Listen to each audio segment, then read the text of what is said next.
Alright, hello everybody and welcome to the stream. I am Raw Zim and this is Ascent to Ascend Dungeons and Dragons. I'm gonna go ahead and turn this over now to...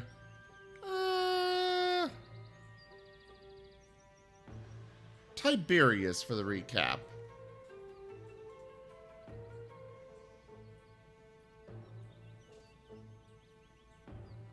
Is he even here? Yeah.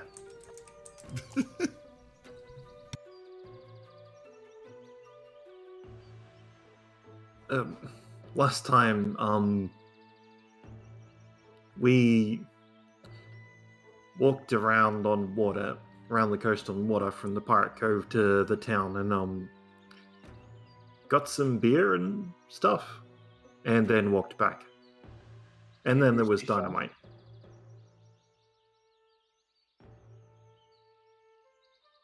Actually, I think the dynamite also changed. What? Your shell that does something. Oh, yeah. With crabs. And I got a crab shell. Oh, and Well, actually, Rosalia started a war with the crabs as well. it is a conch It's fine. shell. After a Conch brutally shell. effective bombing campaign, the bunny forces proved victorious. Oh, not even close yet. So you're saying I was haven't blown up enough yet? Rosalia, no matter how much times you bombard the enemy, you do not control ground until you have infantry on it. So you're saying I should shove you overboard? You can try.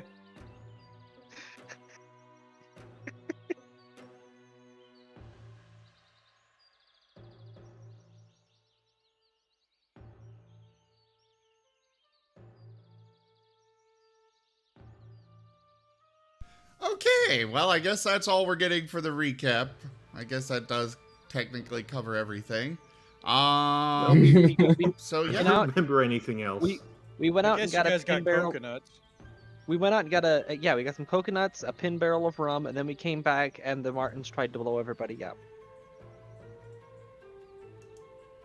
No, they Now- just tried to bring the keg onto the ship. Now, yeah, Rosalia, exactly.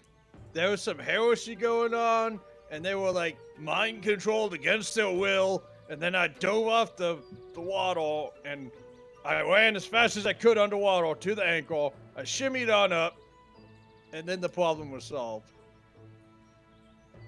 I'm taking so many baths. Yeah, your smell is almost tolerable.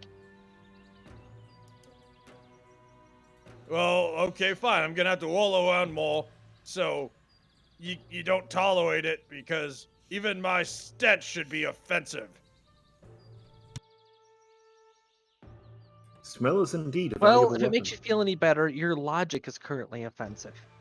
Good, because I am based and gray-pilled.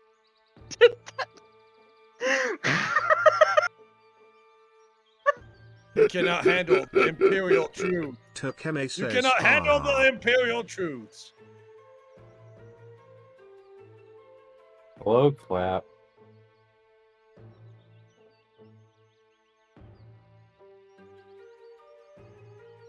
All right. So, Dungeon Well, Master. welcome to Wolven Wars with your host Alex Bones. Hey, super dude vitality is the reason why I can wake up every morning and slay demons.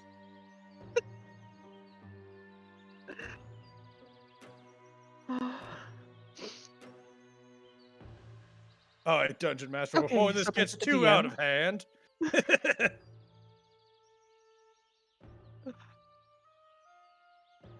Go ahead, Moriarty. All right.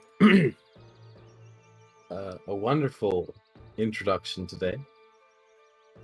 So yes, as the party had returned with rum for timber, a nice little pony keg, as I believe it was called, that timber, I believe, submerged his entire face into. I don't actually think it was rum. Didn't you get beer? It was a pin It barrel was of rum. rum. It was Specifically, rum. Okay. it was a pin barrel of rum. Yes. The pin barrel of rum. You've come back with Moriarty, and he seems rather happy at the progress. He's like, "This is great. Uh, I can quite easily make use of this ship here for cartography means. Um, I might need someone who has any knowledge of sailing to get it moving, but it's my understanding these ships don't require too much.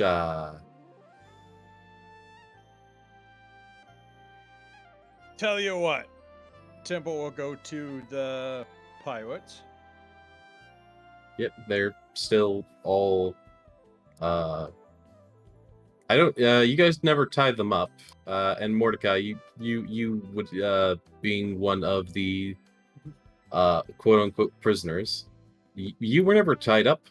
You just kind of have this very big wolf who's constantly been watching you like a hawk. Or as he would say, like a wolf.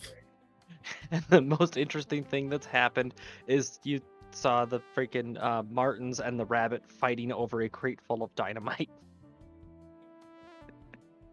Well, I mean, probably that and the fact that Temple went to go fetch the cannonballs. Wait, Oh what yeah, did he you went. touch cannonballs? This was something he mentioned out of session, so I will allow him to do this in session. Timber, if you would like to do that in session, but you only ever mentioned it out of session. Yeah, well, I really wasn't here last session till the last end, but I think while Temple was waiting, he probably would retrieve the cannonballs for the cannons and make them ready because he's Temple. He wants more gun. To retrieve the one- cannonballs, you mean the ones that were already fired and sank? No, No, the he ones means- that the Martens yeeted into the ocean. Oh, yeah, those ones. Okay. So there Easy was, peasy. I want to say, one cannon that was fired and sank, which he could also retrieve. Well, I guess I'll get that cannonball. Because, as you know, Timber does not really swim, he just sinks through the water, holds his breath, and does whatever the fuck he wants, apparently. Yeah, 'cause It is traditional woven battle strategy to jump off the boat, walk to shore, surprise them, all at once. yeah, isn't holding your breath adjusted by your Constitution score? I have con. I believe so, yes. Yeah, so he's a submarine. I Well, believe that. I'm a marine. I'm under the water. I'm a submarine. I believe our calculation from last time was that Timber could hold his breath for over 4 minutes.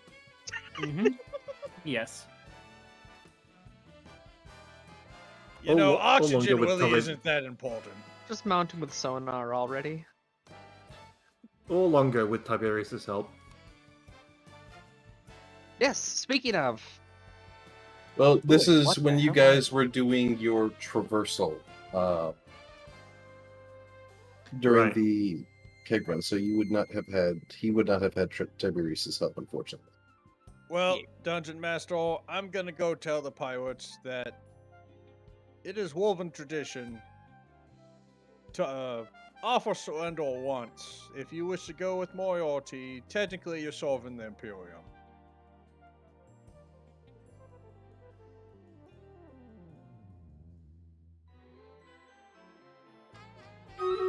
And the pirates generally look at each other, and then at Timber, and then at Moriarty, and then back to Timber, and then back to Moriarty. And they're going to be like, yeah, we'll go with him.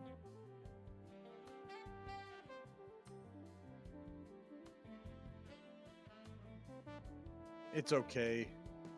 You see, Roselia, if you spare them, they get to tell tales, and terrorism is the ultimate weapon. Oh, I mean, I guess I can relate to that. You only leave a witness. I mean, traditionally, it's tradition to leave one to tell the tale. I'm just wondering why it is that they're wanting to go with the guy who's going to be charging headlong into danger by himself. Because Man. they're not anywhere near me. So the thing is, it's Wolven doctrine to make sure that your conscripts are more afraid of you than the enemy. There's danger, and then there's danger. I feel I'm like ju- I'm this just com- saying I'm just saying that, uncharted sections of the map are usually uncharted for a reason. I should state this conversation has way more implications than I think any of you guys know. It's okay. You see, the reason why I'm so brave is because I'm absolutely terrified of what follows me. You mean So you guys better run. the stuff that's in the direction where Moriarty is going to be mapping? Well, sure, he can't win in a gunfight against the Imperium, but I know for a fact that these sailboats are a lot lighter, thus faster, than a canoness, which is the smallest ship in the Imperial fleet. Note Well, the name. It is canoness. What does it have? And then is Yes. plural? Yes. She gets it. Very creative naming. Then there's the Huntress. Then the Heroine. Then the Empress's, the Empress class. That's the biggest one. There's only one. I'm assuming that's just a castle that happens to float. Hopefully, we will never find out. Tipple goes over to Osilia and picks her up and just gets really close and goes, "It's absolutely terrifying." Timberwood works so well in Exalted.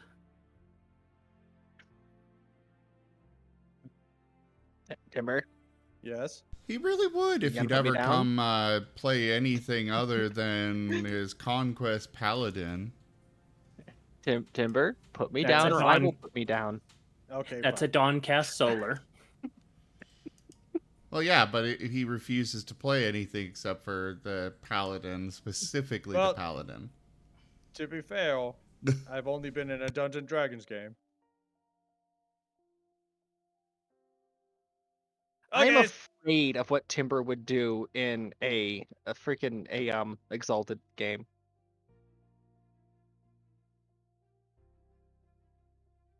all right. Well, I guess I'll take these fellas. Except for that one, I don't like the looks of that one. He says as he points at Mordecai, who honestly looks more like a thief and a bandit, more so than a pirate, which isn't a very large difference. Yeah, what is Mordecai? Mordecai, would you like to give us a description of your character?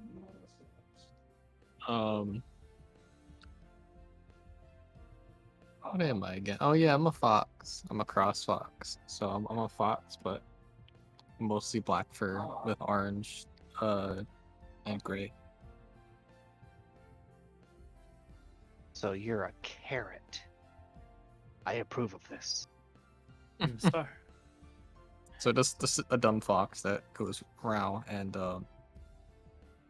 is a pirate. And nearly Pirate gets fox himself steals stuff. vaporized. I'm sorry, Rose, another carnivore. No, I've picked up the theme. This is my lot in life. I am destined to be surrounded by carnivores at all points in time because I must be constantly reminded of death. This Well, is the path that I technically chose. omnivore. Yeah, most of them are So- omnivores, but Nope. If you're an omnivore, you're a carnivore. Whether all meat or no meat. It's okay, Roselia. You're way too small for me to eat. If that makes you feel better. Yeah, are we ever going to talk about the pig? I swear your jaw just unhinged. Warnimal? Well, you see, I'm a very, very big guy. And I got very, very big jaws. And that pig was about normal sized. That was a And very, I- very big pig. and then it ceased to be. It was no more. It was I a like- former pig. Well, It was an ex-pig. it was a good price to pay for all of the calories I burned. You know, standing in the way of all that fire for you guys. Okay, fair. We did almost die when we faced off with the hellhounds. And now Also, we can start the adventure. Well, before the pirates go, I will offer them a swig of what's left of the rum. Which might Really quick. smell slightly like his face. Hey, hair of the dog. They'll be fine. Not what that phrase means. That's definitely what it means. I'll fight you for it. I do not want to fight you. Exactly. I win. Haha. No. Give him in this game. It's not. I was going to suggest that they look just a little more wolfish after drinking the rum. Oh, great! It's contagious. Oh, charge your perfect. mustache on The Timber. Martens are going to convince Rosalia to go drink it as well. Rosalia is going to put on the tinfoil hat. And probably still fail her intelligence saving throw. Now, This now, is- guys. You have to Don't- understand this is something that's happening while we're out on. Now, guys. No fighting, or I'll fight you all. You know, I would like to point out that the Marten's little convincing somebody that that's a fact lasts for 5 minutes. And Timber can only hold his breath underwater for 4 minutes. Oh, before he starts actively dying. I just don't want to think- point that out. I don't think drowning is a instant death. It isn't. Yeah, it's like HP reduction, tone or whatever. Right.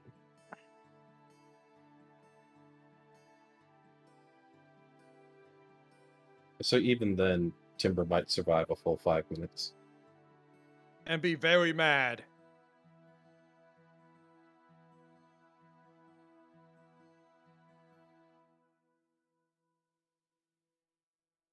But I don't want my pack members fighting. Not without me, at least.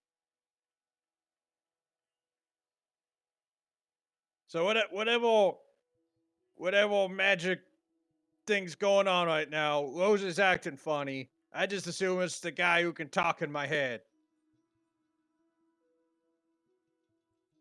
You should really stop that. That's getting kind of old. Actually, no. By the rules, after 1 plus con bonus minutes of holding your breath underwater, you fall unconscious, your hit points fall to 0, and you can then survive for a number of rounds. Had to sneeze there in the middle. Equal to your constitution modifier, minimum 1 round.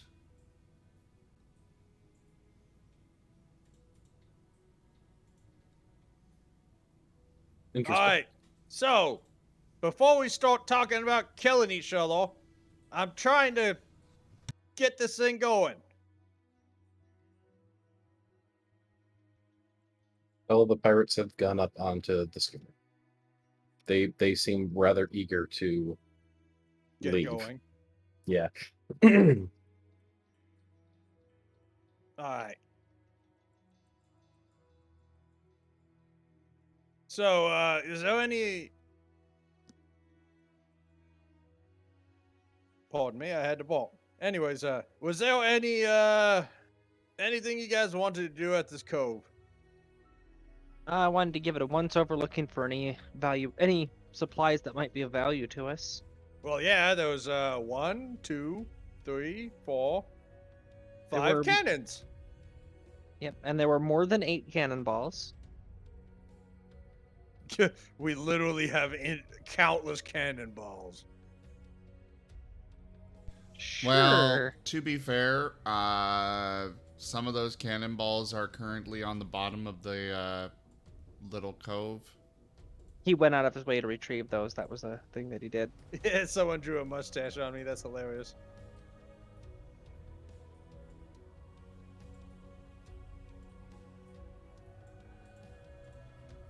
Where is Rose? Someone finally noticed. Yeah. Pirate 22, Pirate 10. Well, I moved my character, and then I saw that there, and then I moved it back to where it was. I was like, oh, it's a mustache. Tiberius, Acta, Hellhound. Where's Rose? Rose isn't on the map. Here, let me add you.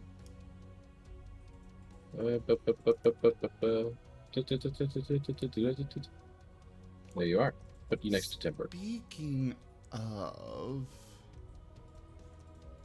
In fact, I'll go ahead and really quick put everyone up next to Timber.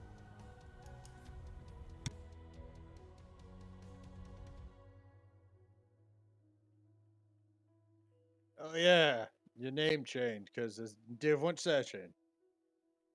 At least I can read that one. This is because it has the word war in it. Maybe. Yeah, just for the sake of resetting tokens, everyone is now around or near Timber.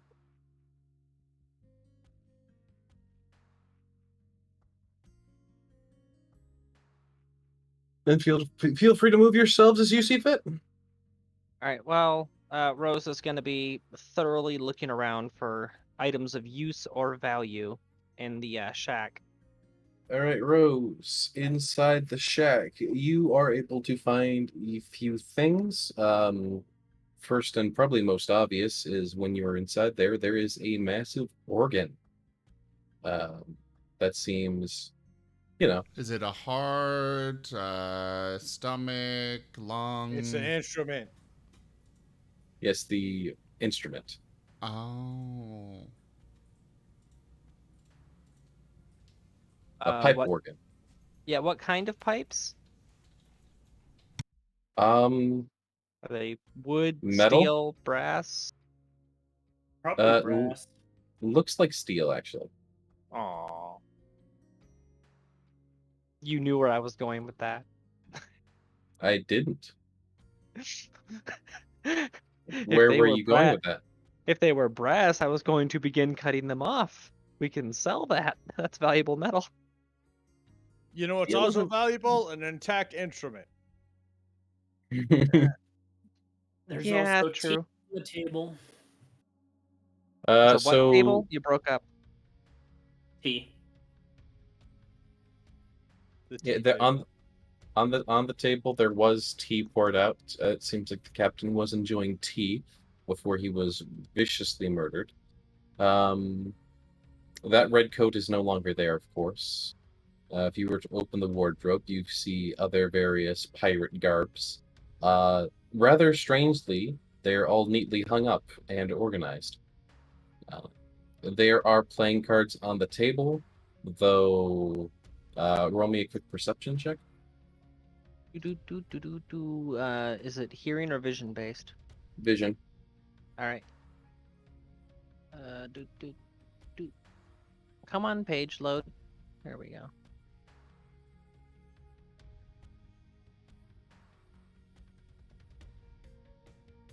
So that's well enough to notice that two of the playing cards are the same suit and face.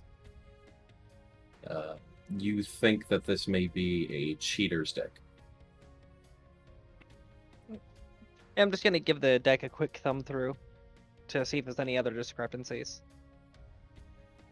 It looks like the deck does not have 52 cards. Instead, I think it's closer to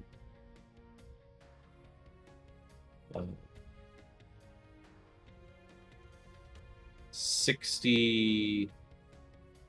It's closer to 68 cards. It seems that every face card and ace has an additional version of itself in there.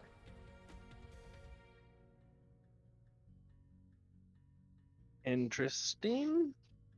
I'll pocket that for later. Okay, go ahead and add a cheater's deck to your inventory.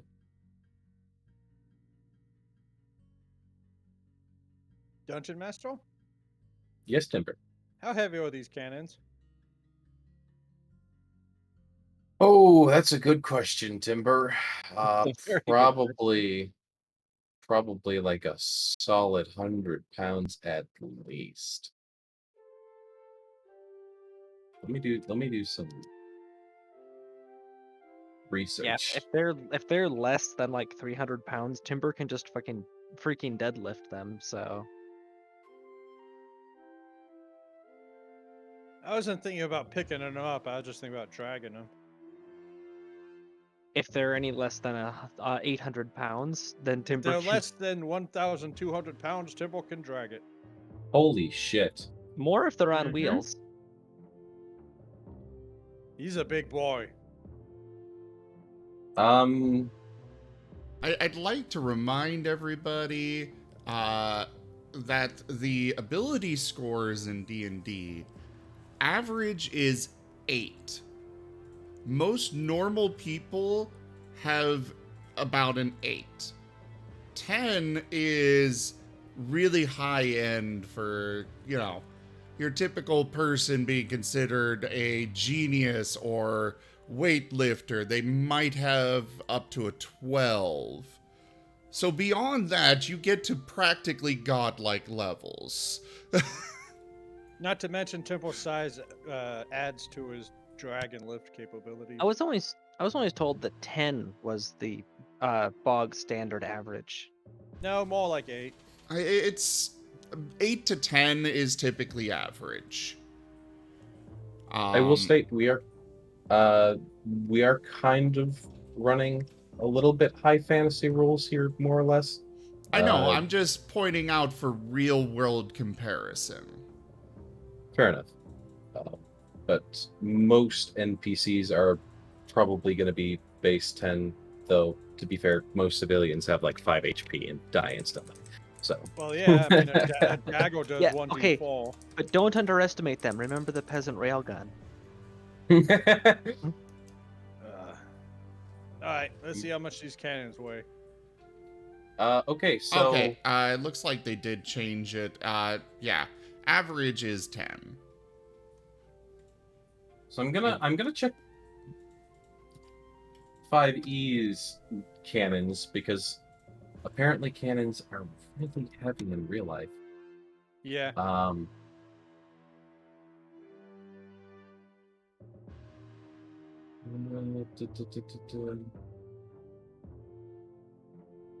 looking for some sort of D&D listing because in real life cannons weighed between like 8,000 to 6,000 pounds. What size? Depending on the cannons, too. Yeah, because if it's like a 2-pounder, then it would probably be a lot lighter, you know? Cannons about this size. I'm looking at like Civil War cannons here. And it looks like a cannon about the size as you see in the game on like two massive wooden wheels, like cart wheels. And it's a cannon about that size. It's not a massive cannon, it's just like, but it's still thousands of pounds, which I guess makes sense. That's like dense metal.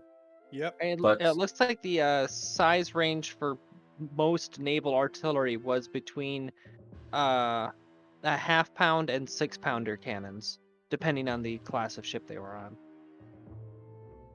So if we split the middle, go with a 3-pounder cannon. Wait.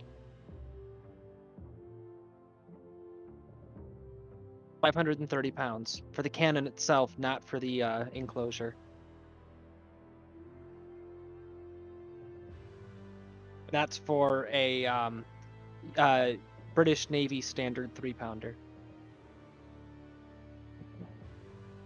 British. Specifically the Ordnance. Hotchkiss model.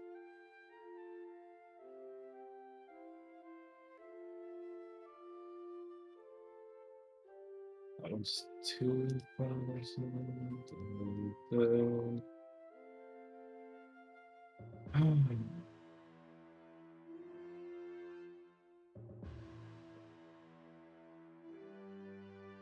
With a Hotchkiss.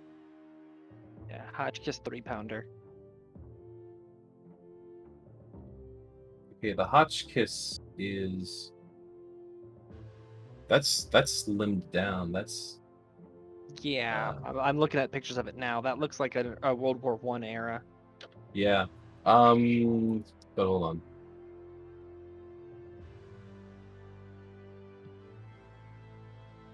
Could just double it and say they're 1,000 pounds.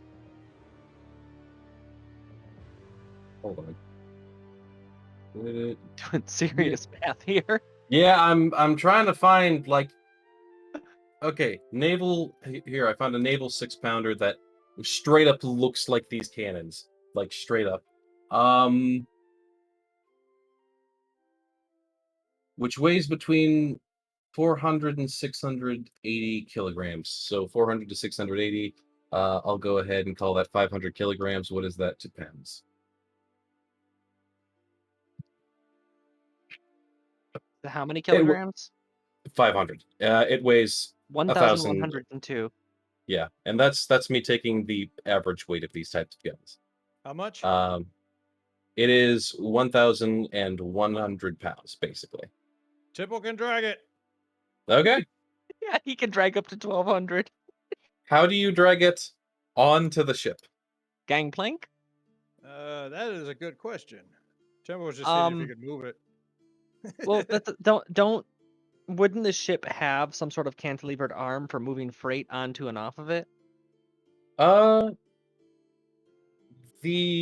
don't think ships tend to have cantilever arms. That's the dock that would have that. Yeah, I'm pretty sure docks tend to have the arms for that. Well, the pirates got him here somehow. That is true. You know what my answer to this would be? We got a lot of planks lying all over the place. Just freaking make a gangplank to get it up onto the ship. Well, Roselia, the only problem is I'm heavy. This is heavier.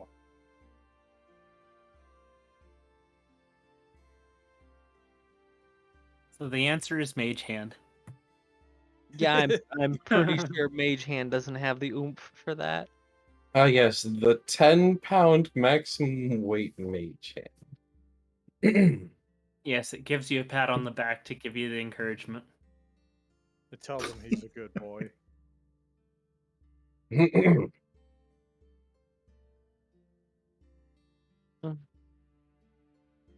So it looks like we're having another rum run tonight. Well, I mean, if you think you could build a contraption that me and the cannon can mulch over, I can drag it. Worst case scenario, we both sink and I just walk back to shore. As an aside, it looks like from the image we're going with here that is a 2-manual pipe organ, which for small profile would be 700 pounds. Joke. Just throwing that out there for the weight of the pipe organ. You do also realize something that may be slightly more problematic. Yes? The pipe organ is bigger than any of the doors. Oh, that's something Pirates. easy to fix. Yeah. That actually is easy to fix. Loads Marten. Welding torch mode. Insert egg. Yeah, that's how you refuel it. Reloading. Boom.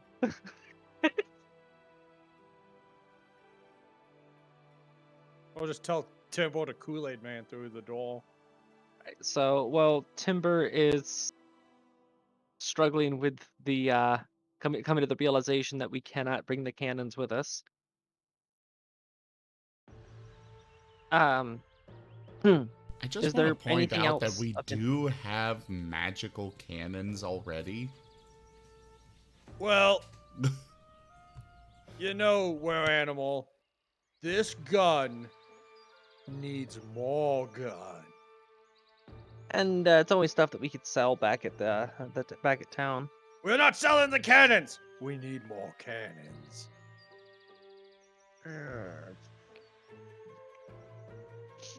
So, other than the cheater's deck and the pipe organ, is there anything that really stands out? Not in this room. Is this the only room you checked? Well, there's another room on the map here. Is that a visible room? That is a visible room. Well, then I check that room. All right. When you enter the room, you notice that there is a chest. There's also like a sort of pile of clothes kind of in the corner. It screams of old and dirty laundry. You also see some journals that appear to be by a lit candle. I use Mage Hand to open the chest while I'm at the far end of the room from it.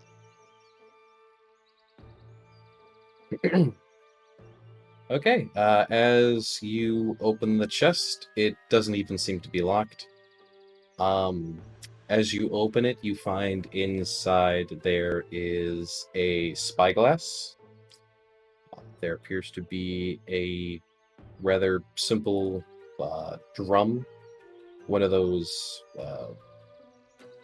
ones that you could probably like hold, almost cradle in one arm, and it's just very like probably not even a foot tall, just cylinder drum.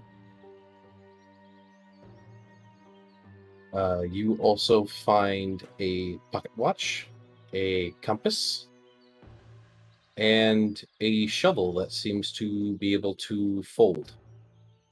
Ooh, these are all handy things.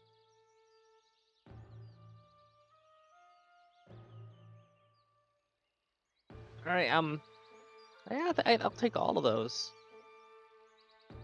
Except the drum. I have no need for the drum. All right, you can go ahead and add them to your inventory.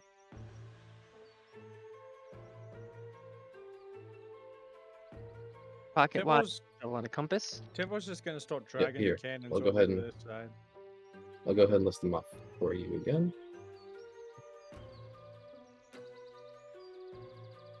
I'm gonna need to consolidate my everything and recalculate weights after all this.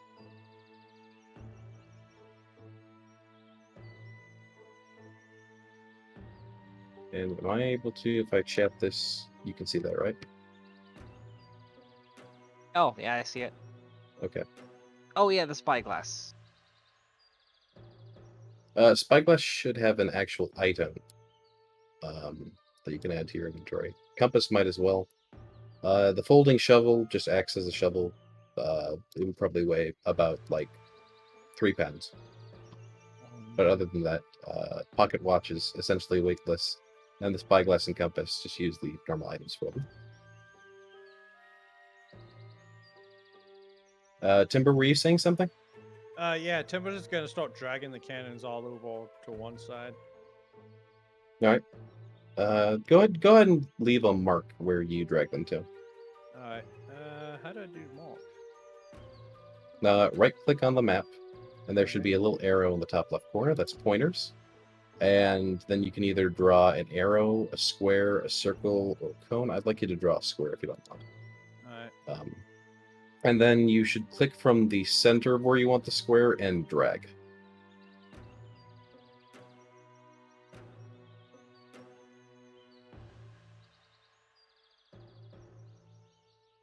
Just in this area. Okay, that works too. You are easily able to shift all the cannons over there. The only one you have some difficulty with is the one that's kind of between the boat and the little Think skinny ramshackle thoughts. shack. Think skinny thoughts. Think skinny thoughts.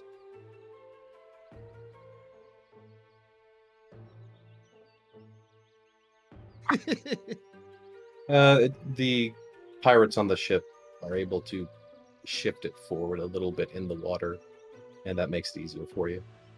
Thanks, guys. Real quick, Mordecai, what are you doing while all this is going on? It seems like your pirates friends are abandoning you. You're kind of just here now, left with all these individual adventures, some of which you tried to kill. Actually, I had a thing. Okay. Wernimal and Warnimal are going to just drop onto Mordecai's shoulders. Not really sure where they came from, but they suddenly are on each shoulder and leaning around in front of him to glare at his face. How are you doing this? The names are totally not going to get confusing. Don't worry, they change every session. Yeah. I know. They're always confusing. And I guess 4 notes for these 2 new characters. Their names change constantly, but we do not know that their names change constantly. Whatever their names are, that's what we remember their names of having been. You basically, it's kind of like that sense of like deja vu where you're kind of sure that their names were different the previous day, but you cannot remember for the life of you what it was.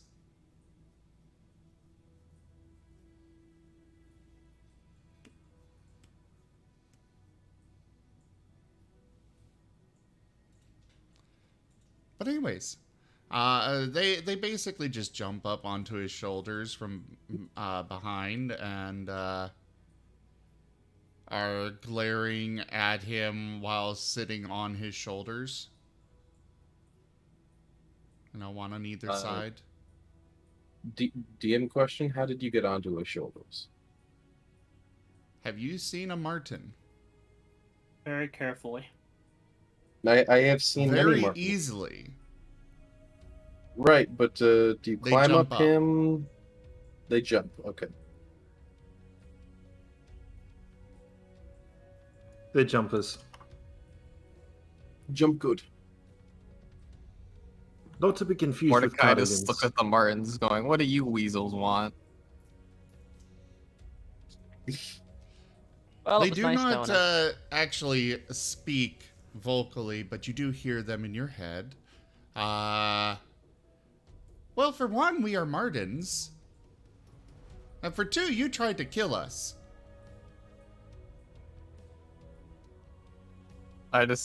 Mordecai just says, shit happens.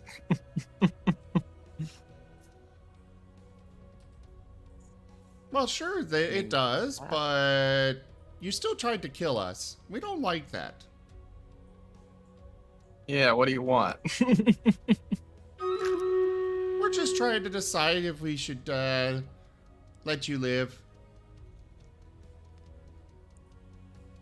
You do what you want.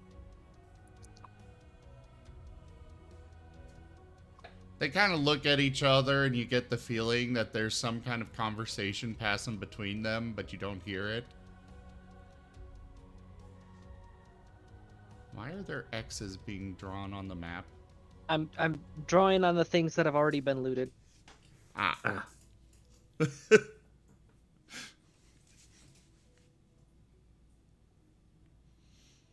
Are you gonna try to kill us again? Damn it. Not unless you give you a reason to.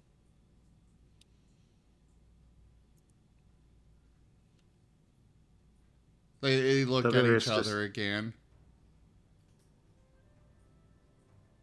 Fair enough. Tiberius just walks over to Mordecai and looks up at the Martens. Since he did try to kill you, technically you could use him as a slave for a while. The Marten twins look at each other, look at Tiberius, look back at Mordecai. I don't know if he'd be very useful. Well, look at him. He's a fox. He's shifty. Who knows? Who knows what he can get into? I would like to point True. out this this wonderful Twitch comment that says that the telepathic Marten voices should be voice acted by Morgan Freeman. I would love that, Spaz. Moriarty, you're the closest thing to a voice actor here, so. Excuse me. Zim, can you do a good Morgan Freeman?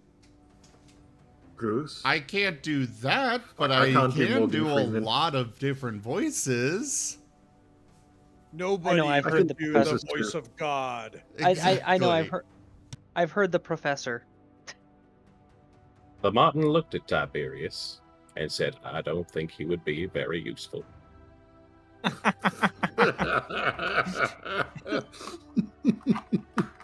Too much of a southern tinge to that. I It liked is it. close. I know, I Kilkenny like wants the you to southern whisper for tinge. 20 seconds. We're keeping it. Oh, now I have to whisper. Okay, so we're gonna Mom, be it followed me whispering home. for Can we keep 20 it? seconds. Personally, Morgan, I actually liked the southern Mordecai tinge. just lets out I a felt like growl. it added a unique flavor to it. There's been a redemption, a card played. We have to whisper for 20 seconds. Oh, we all have to whisper? Yeah. Yeah, unfortunately. Well, Okay, okay. Do we have to actually whisper, or can we do that like talking whispering thing where you're not actually lowering your voice, but you're just doing that thing with your voice that makes it sound like you're whispering, but really you're not changing the volume at all? Well, guys. either way, the You mean like a timer is stage up, so whisper? we're done now. Okay. I think if we have to whisper, it's only fair that chat participates. Anyways,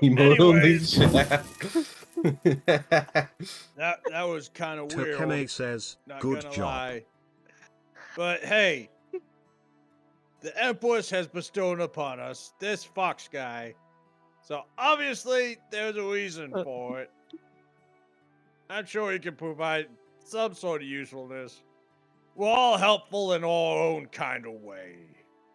Like me, I can move these cannons.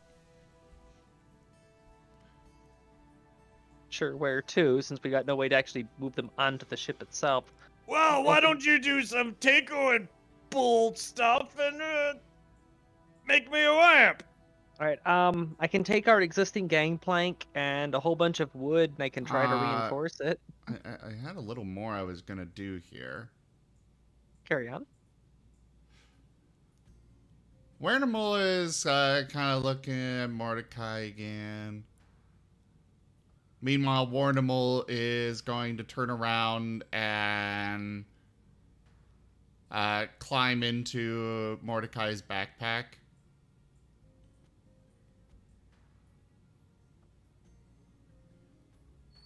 Mordecai, what do you keep in your backpack?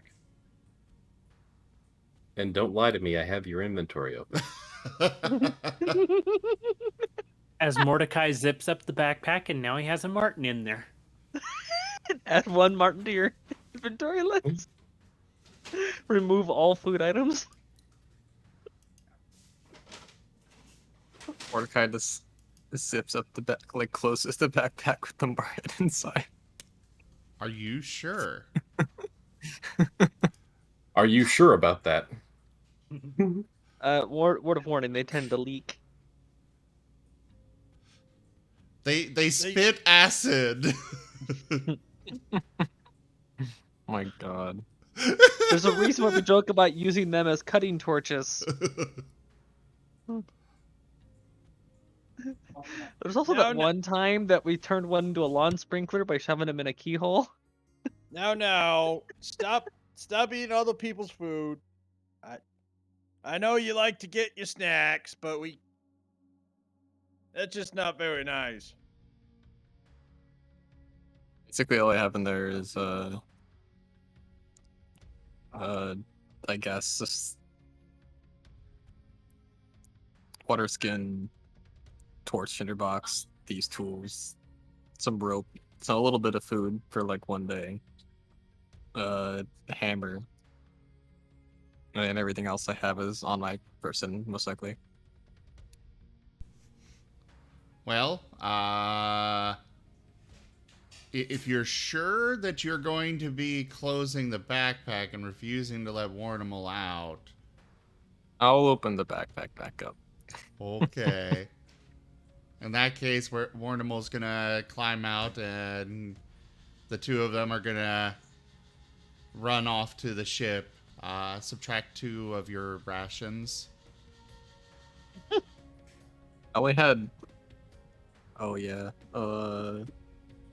You start with Yeah, 10 that's by right. default. There we go. I have 8 left then. Okay. Well, why is he subtracting 2 rations?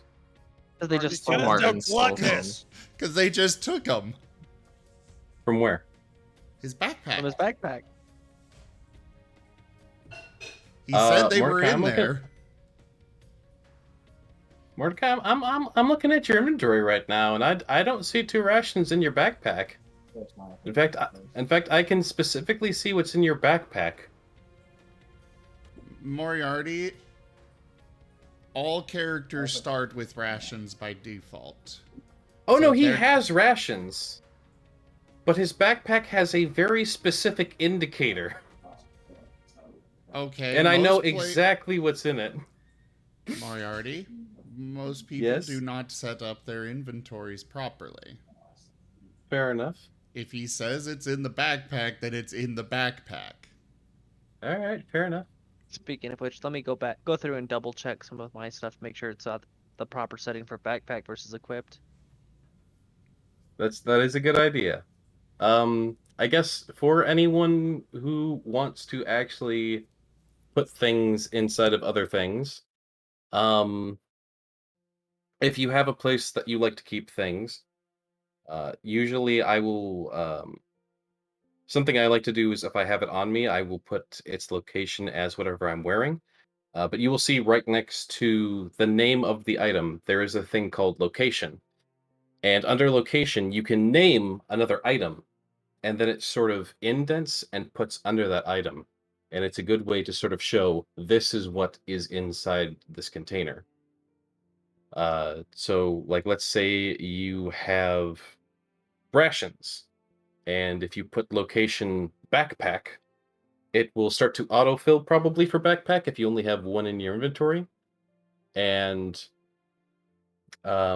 once you hit enter, it'll go underneath said backpack and then indent. And that's a really cool thing about these cards, which is pretty cool if you didn't know.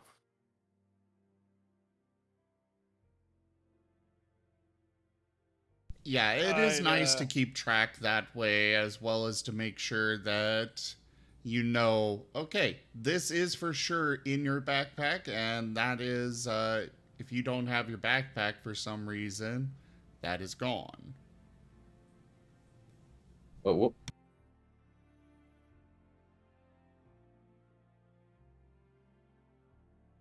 Speaking of which, I can't get the indenting thing with the backpack to work. I have no idea what I'm doing wrong here. Well, Did you enter the exact text of however the backpack is listed in your location?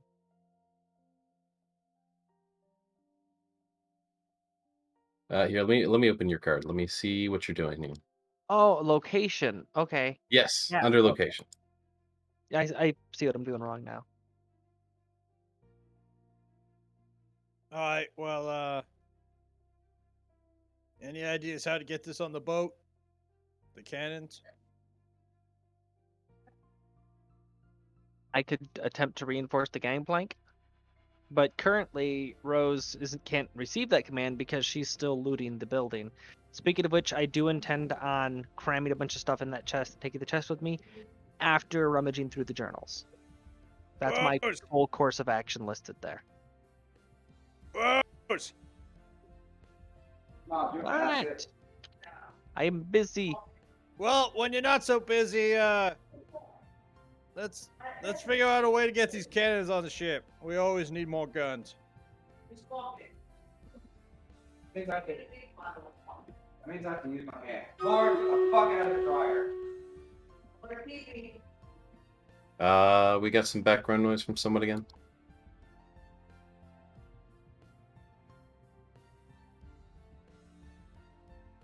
Hope everything is going okay.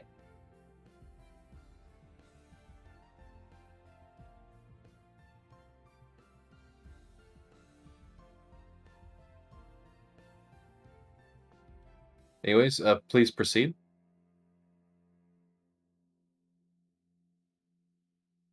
Timber will go help Rose with whatever she's moving.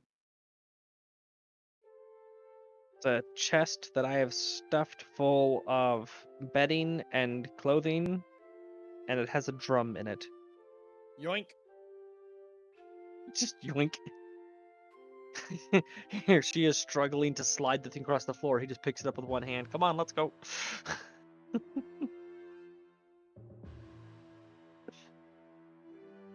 You know, Roselia, if you lift with your back, that's your strongest muscle. No, Timber, you are my strongest muscle. Aw. You really mean that? Wow, I think all of my muscles combined adds up to about one bicep on you. So yeah, I really mean that. Aw. Timber feels good about himself. So yeah, I guess he'll just walk the box up the gangplank and just set the box down somewhere. All right. You may add this to the ship's manifest.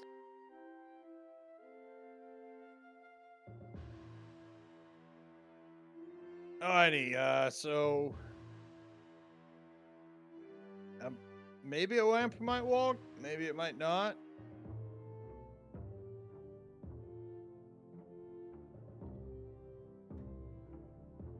If you can get me ground solid enough to make it up, I can drag those things anywhere. I can attempt something. Worst case scenario, we lose a cannon that we didn't have, and I get another bath. And we destroy our gangplank, Well, I mean, you could always make another one of those, right? in theory. Alright, let's do it.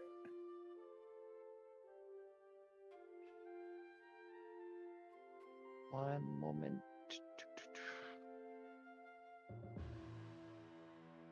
It's worth noting, since I'm actually listing the locations of things, I'm no longer carrying any rations. All 7 of my rations are now being kept in the brig. Very good. We're out I here. could have sworn that we, for some reason, I'm under the impression that the Martens already took all of your rations. Still has 7 listed. I might have forgot to remove them if you did that. I feel I like don't know, I'll just freaking remove them entirely then. Either way, I have no intention on carrying food on me anymore. I'll just graze. Benefits of being an herbivore.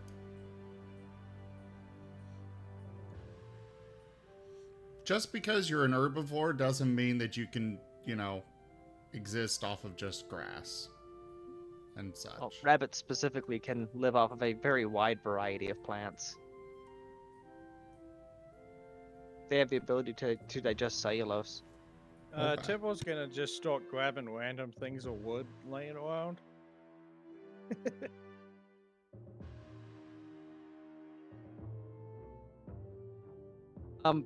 Before we do any of the stuff with the gangplank, since Timber seems to be enjoying himself, Rose is gonna take the opportunity to rummage through the journals.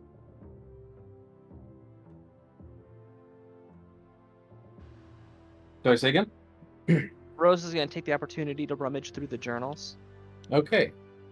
As you rummage through the first few pages of the journal, the writing is so horrible, it takes time to actively read it. It is, it's like the writing of a child. And even on the very first page, it has some very basic sentences like day 1, I am learning to write. Aww. and stuff like that. But you do notice as you start to flip through it, assuming you do, the writing slowly gets better. The penmanship is getting better. I am captain now. Yeah. There actually is a log as you randomly page through that actually starts with that. I'm the captain now. After after the previous captain was mutinied against, I was voted to take his place, though I did not take part of the mutiny. And it kind of goes through this, it's a bit of a story, it's a bit of a journal. There's a lot of, neat details in there. Like, if you really wanted to read into this, you could probably learn some of the other pirates' names, a little bit about some of their personalities, stuff like that. He starts to write more in depth, and it's getting to more of a novella quality towards the end of it. Well, not really towards the end of it, but more in the second volume, as you notice that there are a few journals laying about, and some of them definitely have better handwriting than others. And there does also seem to be one in which he was actively writing. Alright, whichever the ones that are recording logged events, I'm just gonna skip ahead to the most recent entries. See if there's anything that stands out. Most recent entry in the first one was that they had found a new ship, and he was talking about how they had found some sort of magic staff that was helping them do a lot of heavy lifting. That is the end of the first one. Second one, if you flip to the end of it, second one talks about these strange towers and this new land. And we're not sure how we got here, but it seems as though the whole crew is here, luckily. And then if you look to the one that he was actively writing in, it states that there have recently been metal ships showing up. We aren't really sure how they sail. We've been keeping our distance from them. We are going to be seeing if we can stow aboard one of them soon.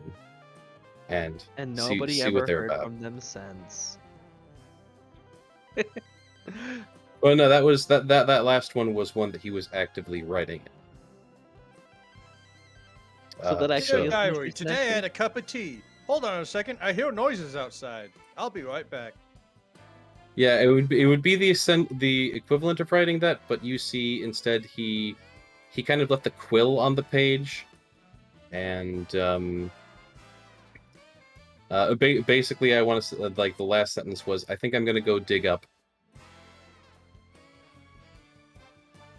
and that was when he set the quill down. Uh-huh.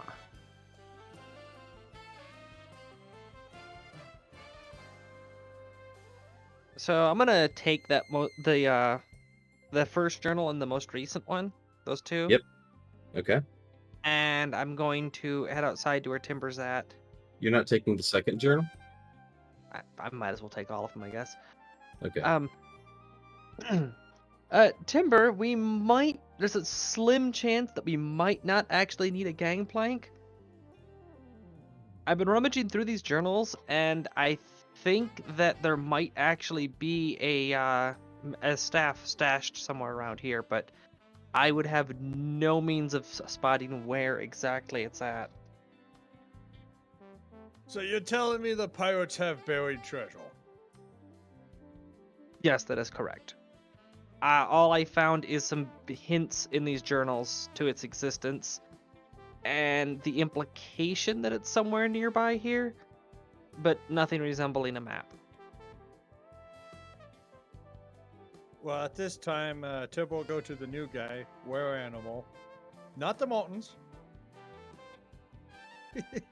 Oh, so you're going to Mordecai.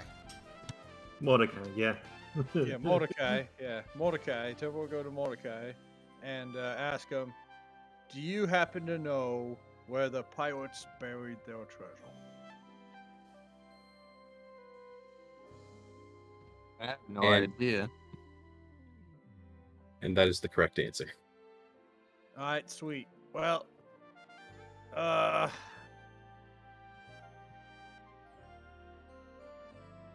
guess we can look around for clues.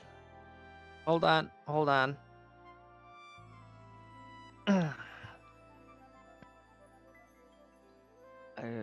Just a moment. Is she 25 words or less? Okay. So, what was it that specifically that Timber just asked? Does he If- know where the pirates buried their treasure? All right, and he said no, he doesn't. Yeah. I would like to use moral compass to determine whether or not he's guilty of lying. Oh, that's smart. Mordecai,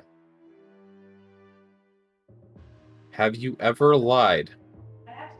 Okay. Specifically, if he's guilty in the way it pertains to Timber's question.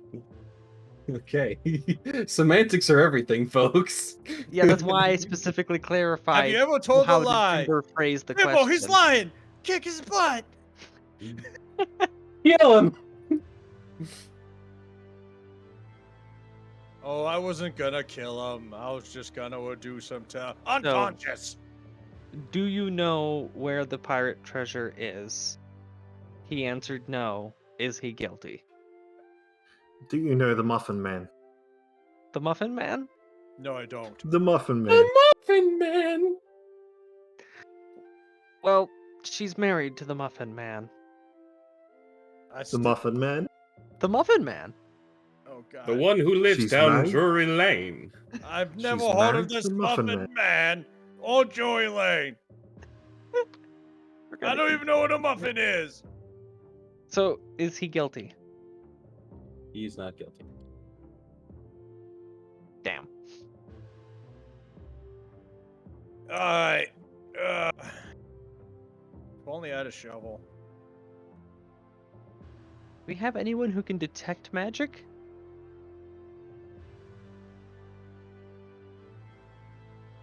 I can detect. How about the artificer wizard combo? Yeah, I don't have the ability to detect magic. I can detect the weather. Well, I that's can kind do of that. a staple of the artificer class itself, especially. Which I only have one level in because I've been mainlining trying to get the raised dead thing. Because I wasn't going for ability efficiency, I was going for narrative. Alright, guys, let's split up. Look around for any signs of buried something. Surely, Let's search for clues, gang. Yes. Let's all split up.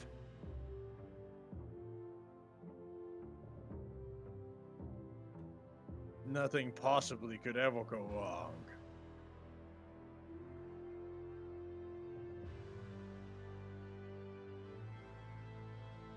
The Empress gave me this idea. It's a good one.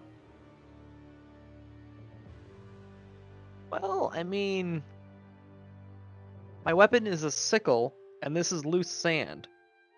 So I could just walk around through anywhere that looks like a likely hiding place, just dragging the sickle behind me.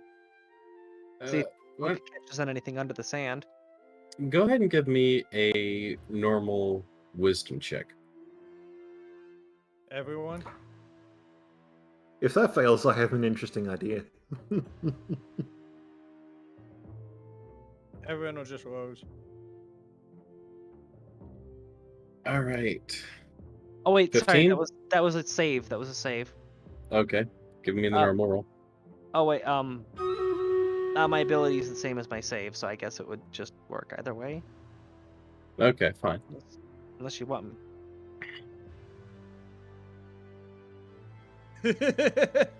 All right, I think I'll go with the I think I'll go with the jack. you succeed either way. You do realize he might have written it down. I'm gonna go back to the journals, start thumbing through anywhere around the entries regarding the staff. So the staff was at the end of the first book. Towards the end of the second book seems to be where he first writes about the towers and coming to this new land, which does imply that this is the point at which they started to be in whatever this area is. So you would likely be looking specifically in the third book. I will allow you to roll investigation. More so to determine how long it takes you to find it rather than... Oh, that's int. That's my specialty.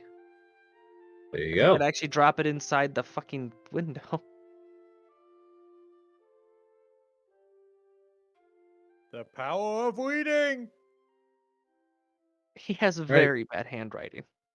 It does take a little bit, but I do believe someone mentioned they had an idea. We could ask the crabs. Why would we ask something that doesn't know how to speak? Why would you ask something that I actively antagonized? Crabs can travel through the sand, right?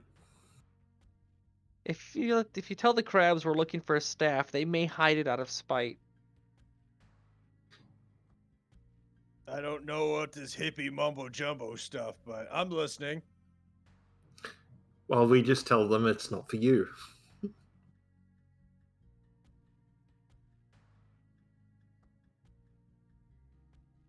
Well, I we think just that's tell them it's actually not a for you. really good idea. Yeah.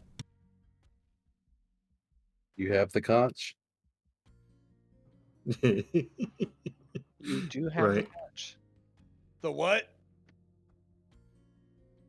Tempo doesn't found The a magic conch. Tempo doesn't know this exists yet. You pull the string, and then you can command crabs. Tiberius plays the conch. All right.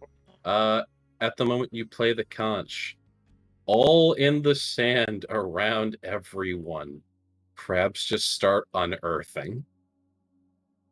Oh shit, they're back! Oh, Empress, why? Man, the ramparts.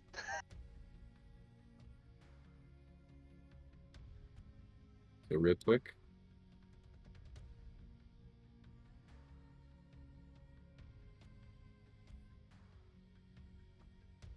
This area is now considered difficult terrain.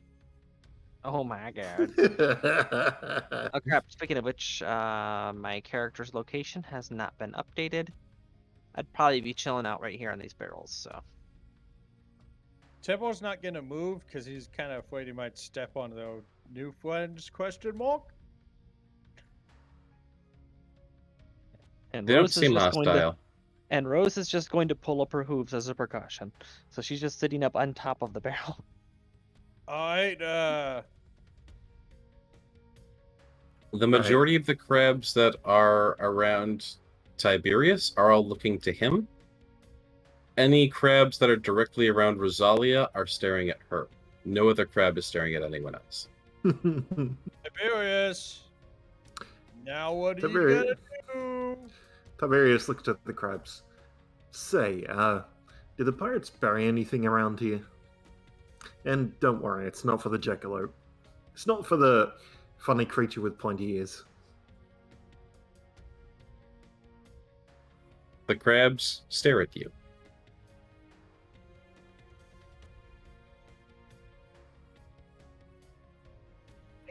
Okay, maybe I didn't think this through. You could ask them to start sifting through the sand for anything that's buried. Don't you speak crab? Well, no. Ah, hippies. Hey, could you guys comb the desert? It's not desert, The but I do sand. get the Comb reference. the beach? And at that, the crabs do start dispersing and shifting through the sand, seeming to actively search, which is interesting. They clearly didn't have any form of. Well, to be fair, you're not really certain if they understood you or not, or if they just didn't have a way to communicate back with you, or at least not one that they could think of. But Ну they вот, короче, definitely go Бодя about остался один в starting to комнате search through the и sand. кое-что наделал. And Что? Бодя чуть-чуть поиграл. go ahead and give me a flat d20 roll.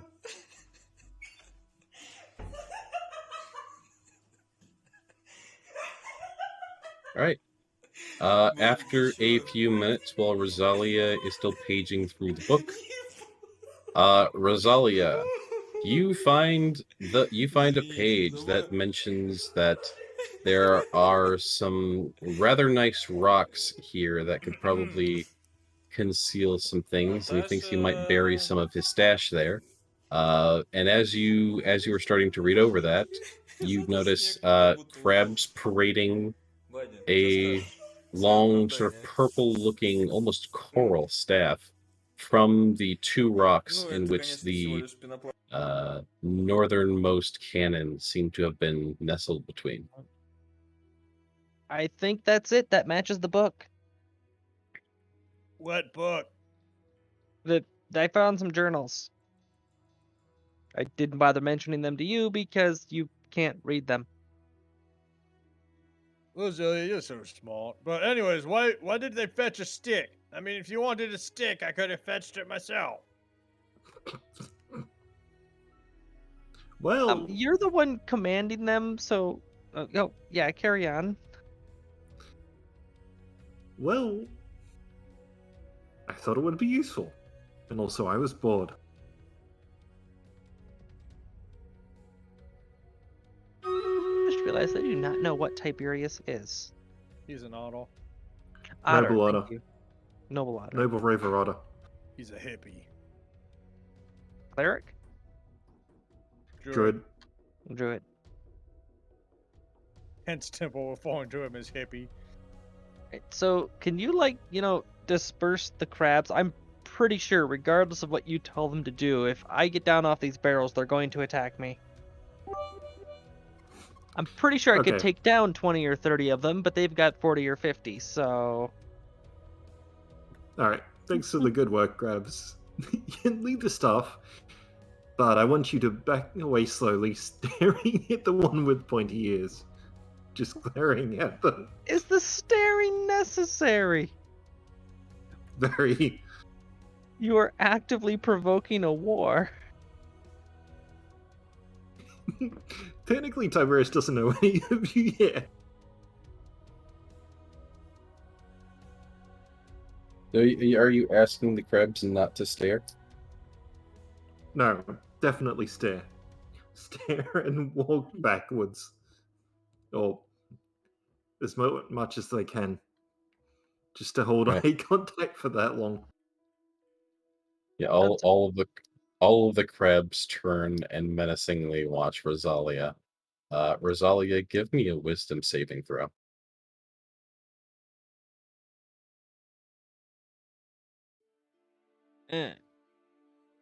Ha! Ha!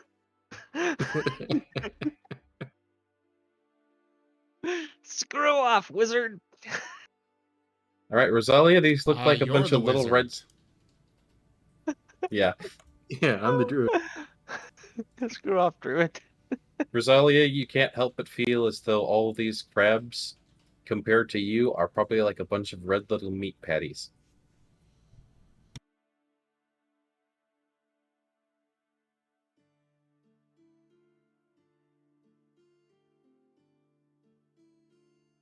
So, have they cleared the area then?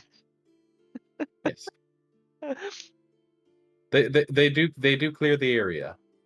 I don't suppose that anybody has a large pearl on hand.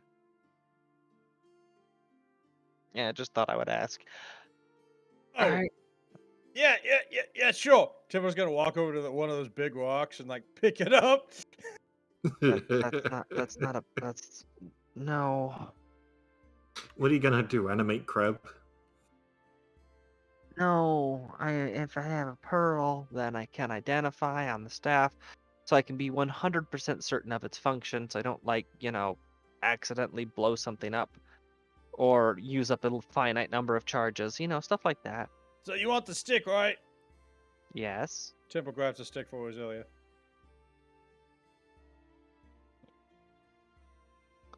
It's a magic stick that should help with loading the cannons onto the ship, but I don't know if it has any limits.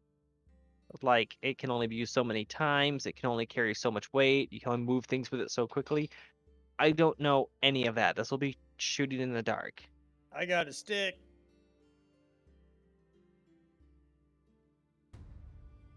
Does Timber feel anything? He feels a stick. He feels a stick. It feels Purple sticky. stick. It's a purple stick. Well, Timber can't see that color, so it's just gray to him. It's a dark gray stick. It's a dark gray stick. Timber's gonna stuff it into his belt. And there it shall remain. Snap. It is. The thing is about 5 feet long, for reference. So he was just gonna stick it through his belt, like it's a short sword. Well, Timber is 7 feet tall, so even for Timber, Timber's 9 feet tall. oh, he's 9 feet tall. Even still, given that it is 5 feet tall. All right, Yeah. I guess Timber. Yeah, no, you can. Yeah, yeah, hold you- it like you- a sword. Which end do you hold it by? Timber will stuff it. He grabs it with his left hand, and then he'll stuff into his belt to the right side. It should be noted that the staff of sorts does sort of have a sort of point at the end where the staff doesn't. To be more precise, the staff itself almost looks like it's made of coral, and towards the end, the coral sort of twists around what looks like this sort of green orb that is embedded within the staff. It's probably some sort of casting focus. The other end just kind of ends in more or less a sharp point, though not incredibly sharp, just more like a dull sharp point, so to speak. Yeah, you know what? Egg-shaped. Timber's just gonna expect it. Kind of like swing it around a bit and get a feel for how good of a melee weapon it might be, because that's how Timber gauges things. It's incredibly lightweight. You're not sure how strong it would be. All right, we found the stick. It's a terrible melee weapon. Now what? Well, if I can figure out how to activate it, might be able to use it to load those cannons onto the ship quickly and efficiently.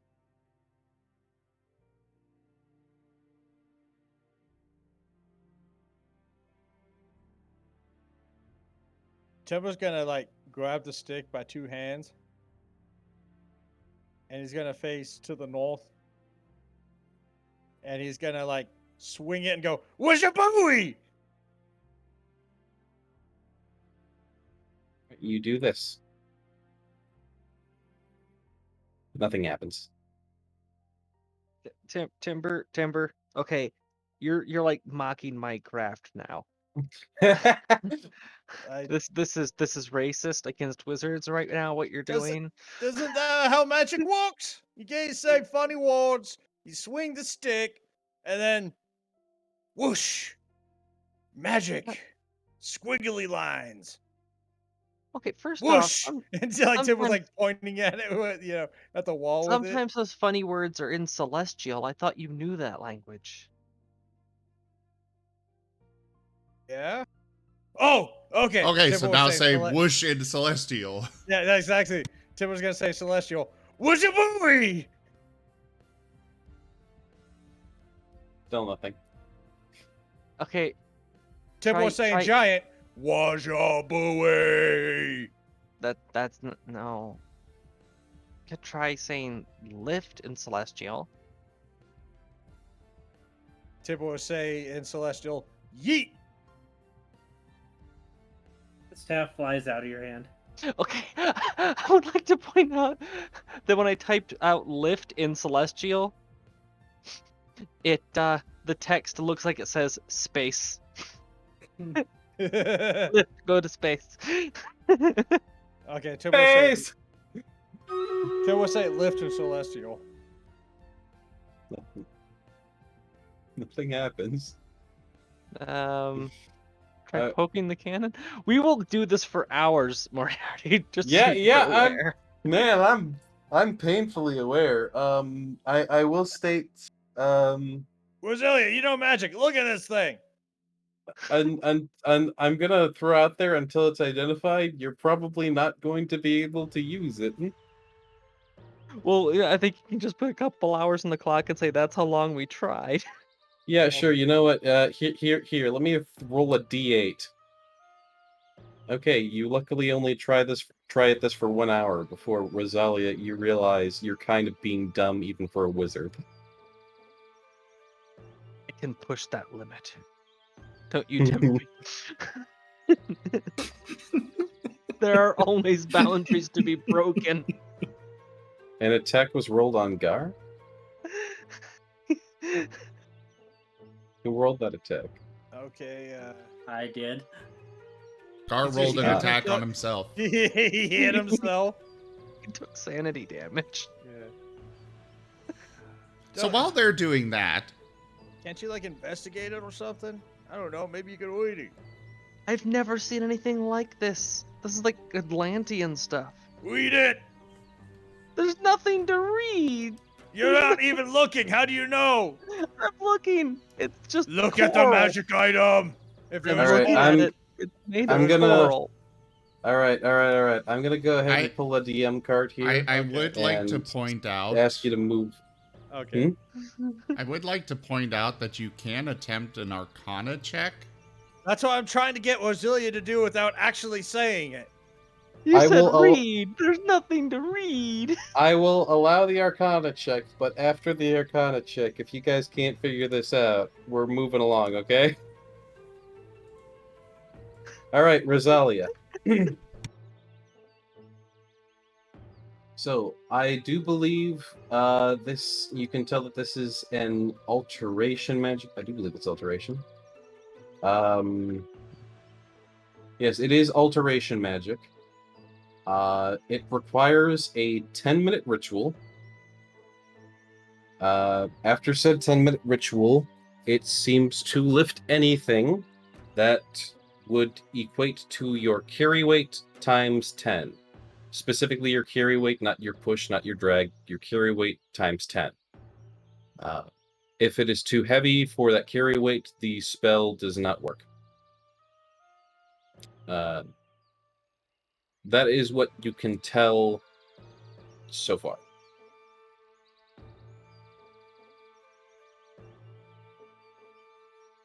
Well, my carry weight times 10 would be 1,500.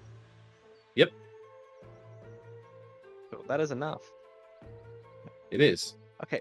But you're able to make out that it requires a 10-minute ritual. Timber. So, while you were flailing, I kind of noticed some light. Yeah, I actually do recognize that. It's the coral that threw me off. Okay, usually these things are like wrapped in wood, not weird pseudo rock. Okay. See, Roselia, I had faith. I knew you knew the answer. You got lucky because it caught some sunlight. I think I can make it work. Just give me a few minutes. I gotta focus on this. Will. Go do your This object notably does. does not require attunement, but it will always require the 10-minute ritual per cast. How So- funny would it be? While they're all doing that, the Marten twins are going and finding Gar. Yeah, you had an hour unattended, so. Yeah. Oh, they did. Yeah. And you don't even know After dark. everything they've gotten up to. Gar, are you just chilling on the brig that is being prepared to take off? I was helping to prepare the ship. All right. Then, Wernimal and Warnimal, you both find Gar on the ship. He's not really trying to hide. He's pretty easy to spot, and you have an hour to find him, so. You found him. They jump up on his shoulders. What you doing? Helping these guys so that the rest of the party doesn't murder them like they did the captain. You can't prove that. I gave him an out. You guys are not involved in this at all. You had your fun. Let the rest of us have fun too. All right. God. I shall return to arguing over a staff. Anyways. I don't think they'd kill the rest of these people. We knew this was a part where we could have come in subtly, just discussed with them about being here instead of coming out guns blazing. I don't really feel like that's what happened, though. I don't think we really came in guns blazing. When I got to the shore, Timber had already started the battle. Well, yeah, but that was because their captain said, or no, it was the first mate that said to kill us.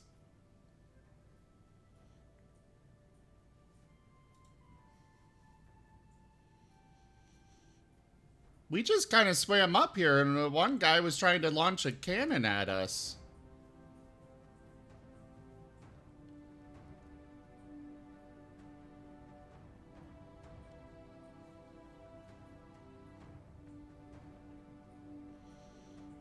From what I saw, things could have gone better.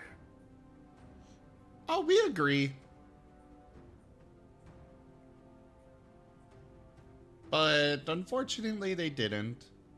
But we really don't have much ill will towards them.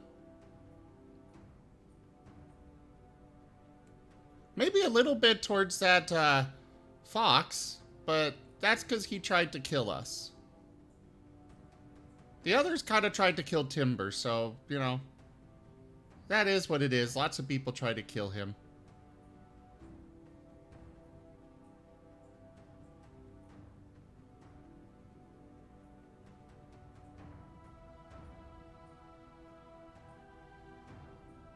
But And I'll either just way, keep working on getting the ship ready.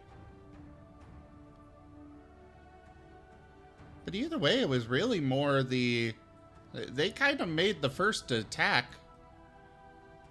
Timber did just only respond to them attacking.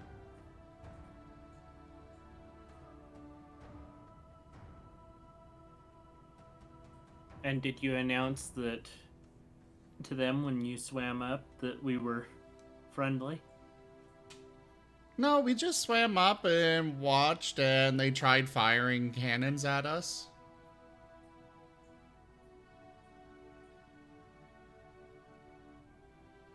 Probably because they saw our ship coming up, and then all of a sudden you start appearing.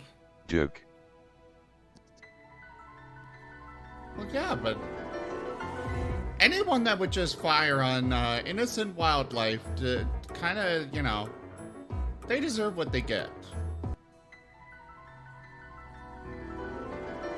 I looked to both the twins. You aren't innocent. Well, no, but they didn't know that.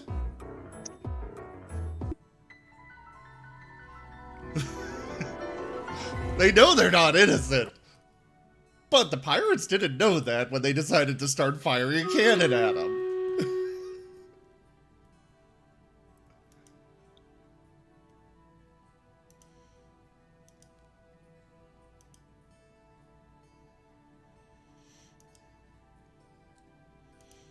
And that's about all I have to say for this. Oh, I was trying to get you involved. But alright. The Martens are gonna go attack Tiberius. Again. And by attack, they're gonna, you know, kidnap him. Good luck in the rough terrain. Oh, that's not Well- rough terrain anymore. The crabs, Yeah, the crabs have is gone. dispersed. Let me remove that. And then, whilst they were arguing over the stuff, Tiberius decided to go swimming, looking for fish. All right. Go ahead and give me a survival check. There are exactly 0 fish in this cove left. Yeah, between all the crabs and all the dynamite. They Go have ahead and been- give me a survival check.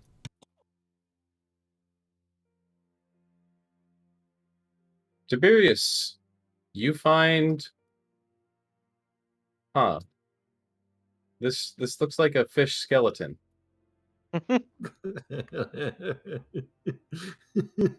Well, Tiberius shrugs and grabs it anyway. This fish is no more. This is an ex-fish. It's just sleeping. Pining for the fjords. It's not pining, it's stone dead. Rose gets another skeleton. No, I don't Skeleton need a fish. fish skeleton. Well, too bad.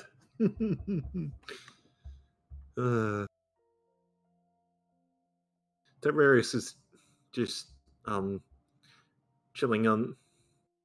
Wait, is Gar on the ship? Gar's on the ship, and he was speaking with Warnimal and Warnimal, Right. but you're not sure where Warnimal and Warnimal went. That is until moments later. Mm-hmm. You may make rolls if you wish. Moments later, when the assassin Martens attack. Yes. Precisely. You may make rolls to kidnap him if you like. I recommend stealth and athletics.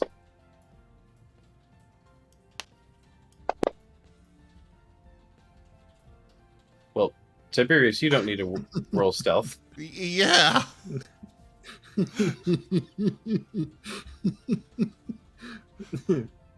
Don't worry, you snuck up on that dead fish real good. Yeah, but stealth to dodge them. That's... Or still staying in the water. It would be perception to spot them. Perception. You did not state that you were surfacing while in stealth, so I'm sorry, but I can't give you that roll. Fuck. All right, well, that's interesting. You went from one Advantage on crit to another. acrobatics?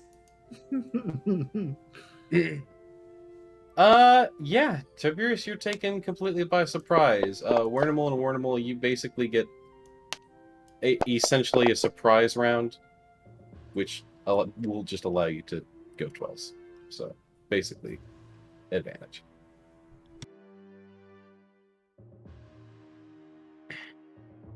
All right, Tiberius, they are attempting to grab you.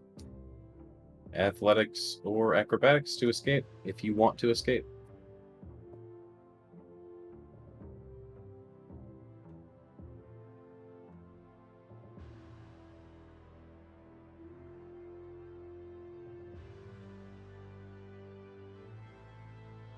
Damn it. They just want to show him the nest. Man, 4 rolls Well, with you could advantage. ask. You have a +3 modifier better than him. 4 rolls with advantage, and he still beats you. RNGesus not with me today. The dice gods do not stand your shenanigans. Grab No, your hand, Martens. Others are just better than Martens.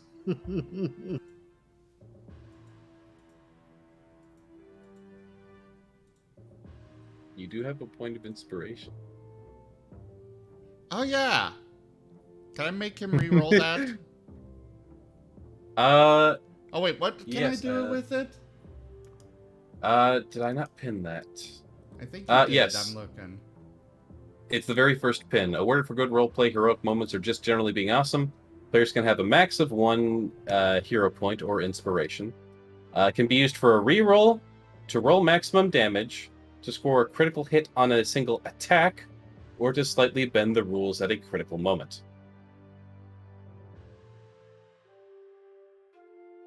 Now, the reroll is for or against any character, so you can make him reroll. Or you can use the reroll to enhance your own roll. Is this really worth it? Yeah. You could just ask.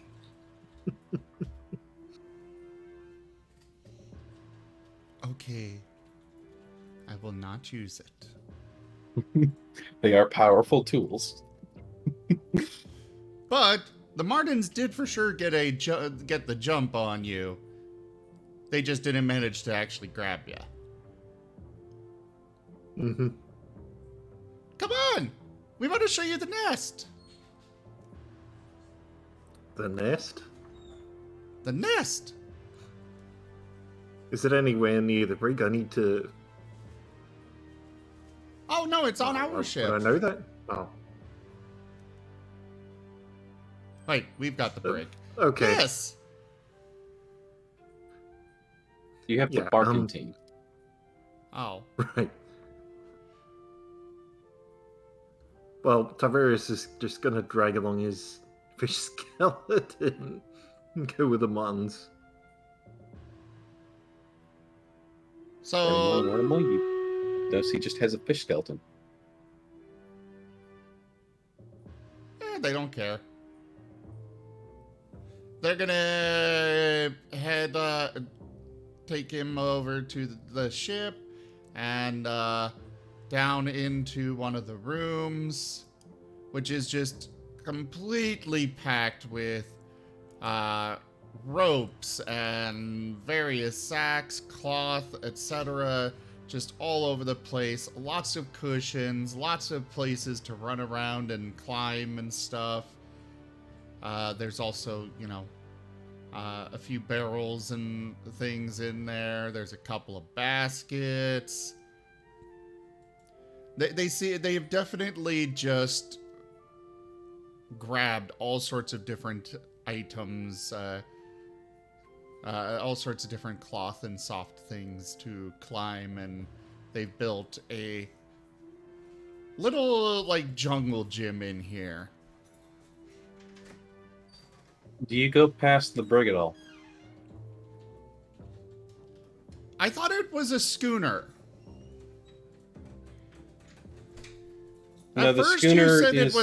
it was a sloop, and then you've changed it to a schooner. Now you're saying it's a brig?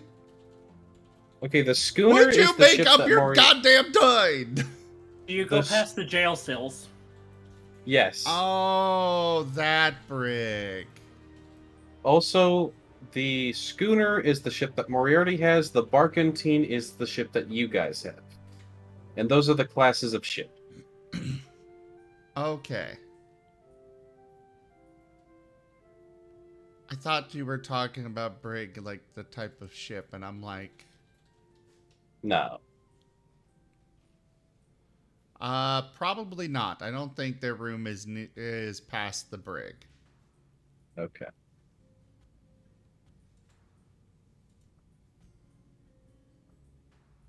Tiberius, you find yourself in the company of their nest. What do you do?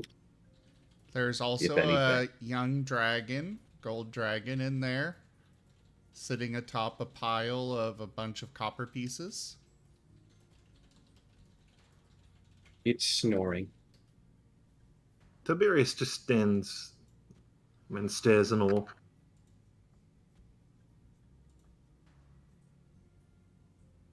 This is our nest, but you're welcome to come hang out in here with us.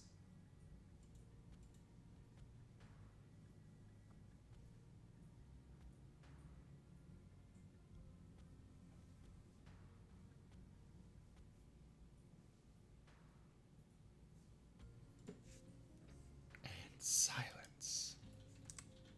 Odd socks. Sorry. Do you need them to repeat? No. I heard. Do you respond? Not sure what to respond with.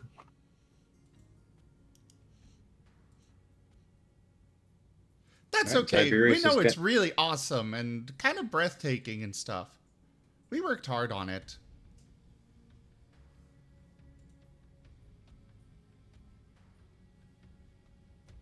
You are coming with us, right?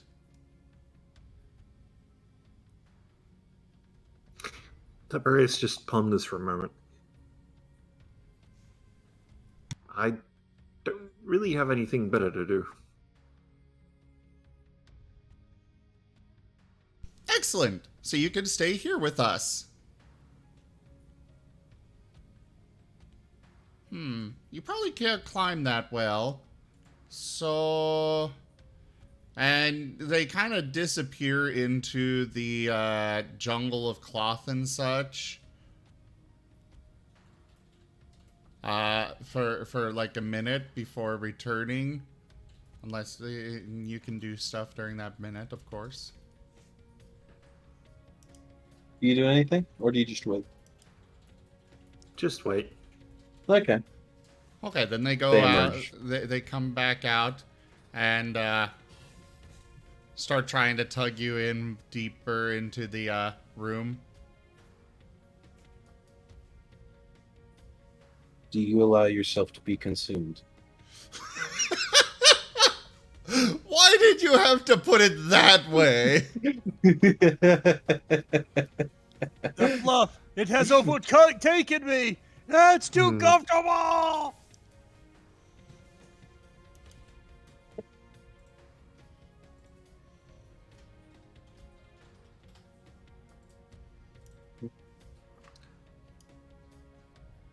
What kind of save would it be for sort of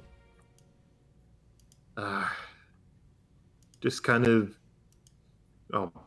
being bemused and going along for the ride if it fails? That's up to you because there's not really a. This isn't something that you're forced into. Yeah. You could possibly do like an insight or a wisdom save. Yeah. Hmm. That would be your closest thing, and it would kind of be up to you whether or not you succeed or fail, and on what number, because this is totally arbitrary. Right, that's good enough. Tiberius is just along for the ride at this point.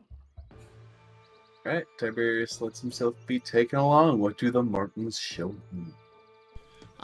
They have set up one of the baskets with the fine red coat that they got from the cabin over there. And there's a couple of pillows in the basket. There's also a blanket going over top of everything. Underneath the blanket, you would see that they kind of tore an opening in the side of the basket, so it's not just, having to hop up into a basket you can walk in. But the blanket covers that up,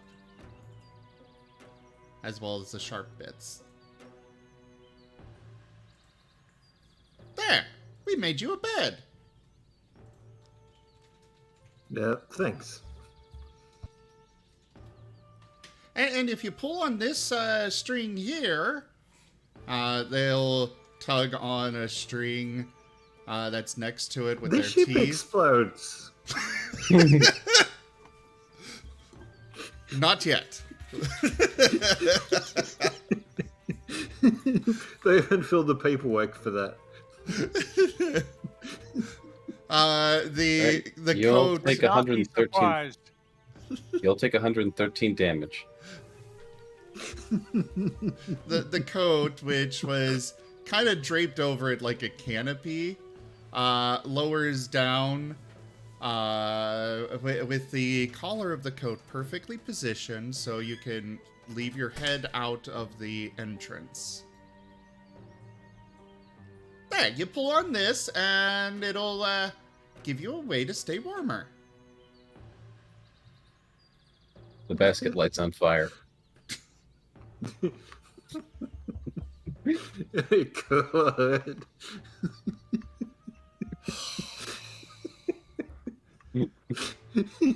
Try to do something nice for people, and this is how they. The funny thing is, I've got that many fire spells, but I'm just picturing Tiberius and the large coat. What is the string that you've set up to? It just drops a coat down. You can raise and lower the coat. Oh, okay, gotcha. So it's like a little cover. Yeah. A little cover for, for them to raise and lower instead of needing to pull it in and stuff.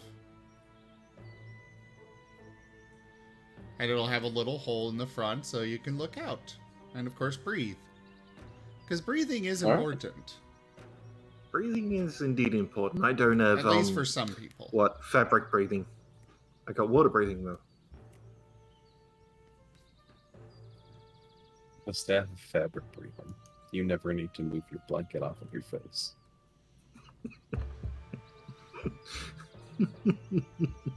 Yeah. Alright. Is there anything else?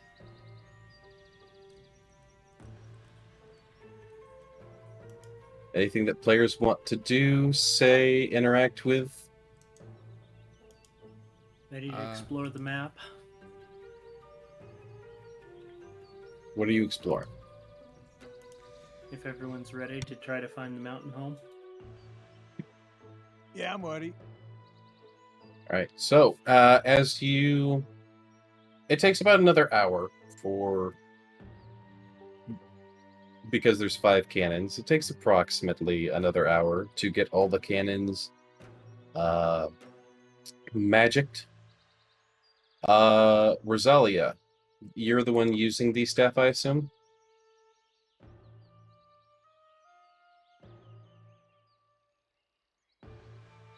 Rosalia?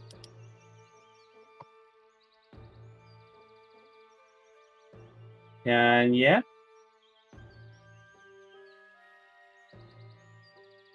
Well, we seem to have lost Tanya.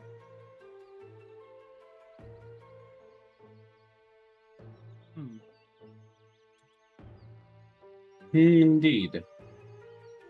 Alright, well, I'll just do some rolls then. In the background.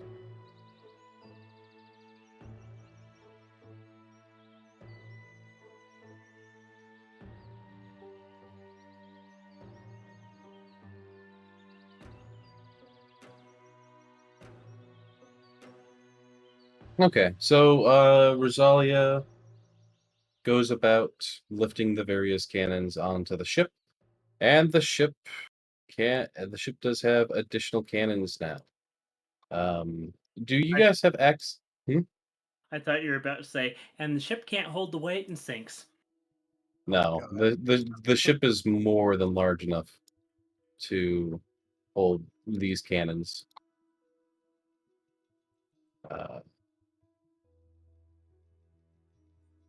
Man, I don't need to know. hit the gym more. She makes it look so easy. You go from having 2 magical cannons and 1 normal cannon to 2 magical cannons and 6 cannons. If you want, there are also barrels. Most of the barrels around are full of powder charges and cannonballs, so you can stock up on those if you please. Yoink. So you take all of those, you get the ship stocked up. Because of all the faffing about, it's getting to be sunset, but you can easily choose to either go on foot or to sail the ship back into town, though of course I assume you would all want to go on foot, given the whole purpose of you finding this cove. Yep. All right. As you make the journey back, walking on water, per Mr. Oddsocks, Tiberius. Yeah. I assume you give everyone the water walking spell. Yeah. All right. Yeah, if we're heading back. Who wants to lead this? Have we had a long rest? Yes, I've gone ahead and given you guys.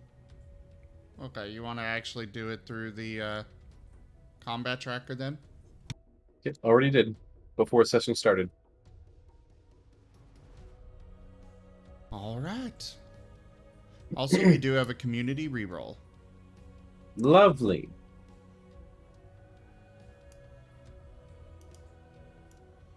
But I would say you guys have had enough time to sit and rest. And, yeah.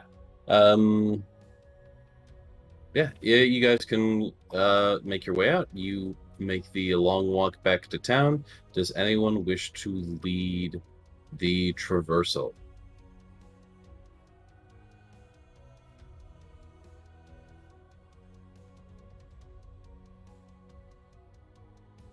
Anyone? Who has the best nature? Doesn't need to be nature. As a reminder, you can roll any roll as long as you make a good enough argument for it. I mean, all I got's like athletics and religion. Athletics could be good for climbing over the sort of craggy rocks along the edges. Warnimal, they decide to use survival. How exactly are you using that? The way it's intended to be used to traverse and get from point A to point B. Navigation. Okay. For the record, I don't believe that's specifically what that skill is intended for. I think it is. It's the survival skill says the DM might ask you to make a survival check to follow tracks, hunt wild game, guide your group through frozen wastelands, identify signs of owlbears live nearby, predict the weather, or avoid quicksand or other natural hazards. So there is some guiding in there. In the waddle. If you are going to go by only their listed examples,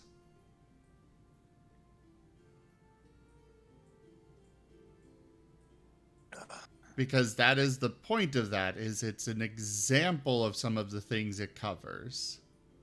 Yes. It does not only let me guide people through a frozen wasteland. No, I know it's not only through frozen wasteland. I'm not taking this as word. I was literally just saying, yeah, So I can see how it would allow you to help guide people, yes. So if you literally just would have said earlier that you were using survival to help guide them, that would have been more acceptable. Exactly as it's meant to be used. Literally what the skill is for. Right, I'm asking for how. I'm asking for roleplay, not just I roll persuasion and I persuade the guy. I'm asking for some roleplay here. Come on. It's a show. Let's give it some. I don't know what roleplay you want with us walking through the same path that we have already walked twice now.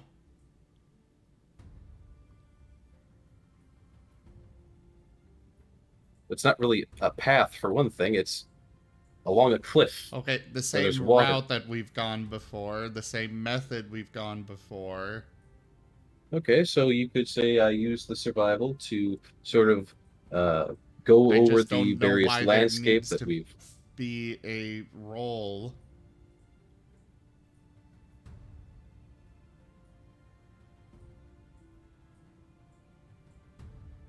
You're asking me for something, and I don't know what to give you for it. You are traversing. It is how you get from one place to another. It is to, Okay, I it walk. is to describe and okay, you walk through the water. It is uneven. No, they walk There along is- the cliffs like they did last time. Okay, so you track the cliffs and you go along the cliffs the way that you remember. You are able to use the geology and the various shape of the cliffs to begin, recalling your path, as you've only been through this way twice before, once forward, once backwards, which is a different site both ways, but you're able to recognize the path that you take, and because you're able to recognize, you're able to more easily traverse that. See, that's more roleplay. There you go. Okay, and as you're doing this, everyone is able to easily spot you. You're taking the lead. Everyone is able to follow along with you, and you guys make it back to the town rather quickly. By the time you get back to the town, it is getting to be sunset. Man, that was really weird. What Instead of was? walking under the water, I walked on top of it.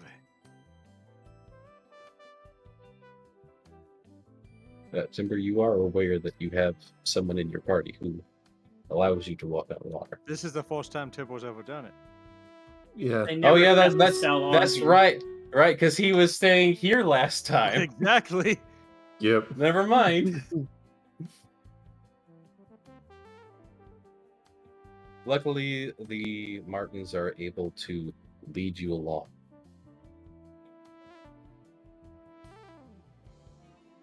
Tippo's just getting his bearing back on land.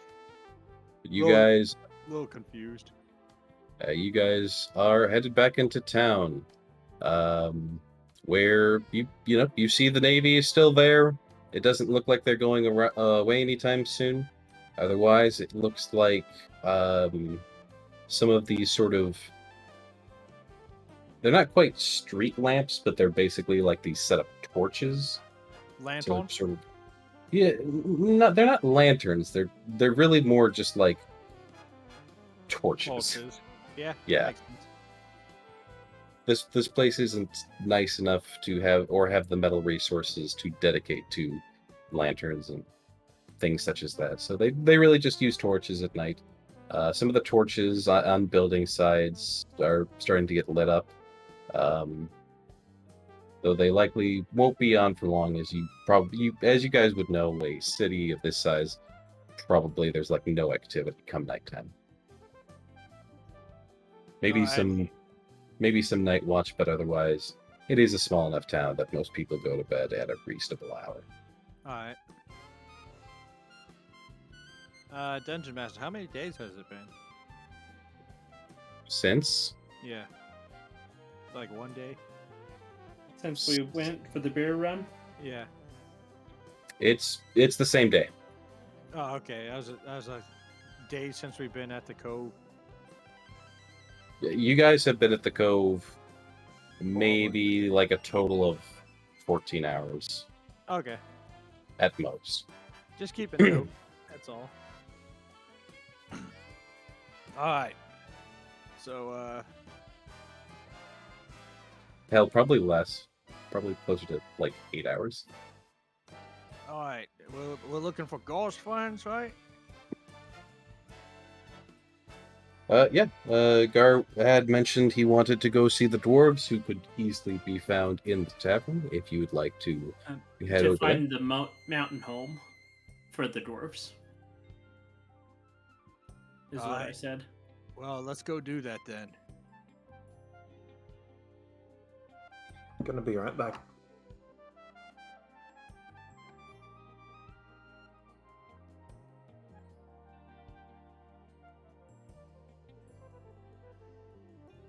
So we go to the tavern. Okay. You head on into the tavern. Oddsock stepped away? Okay, yeah. Yeah, He's he muted. Okay. You guys walk into the tavern. Gar, that is where you see the two dwarves. Which you recognize as the merchant and his wife.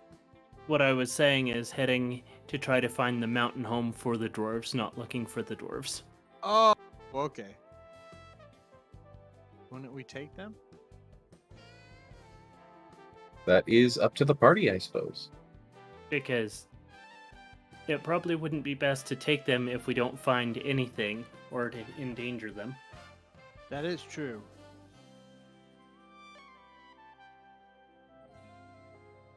Well,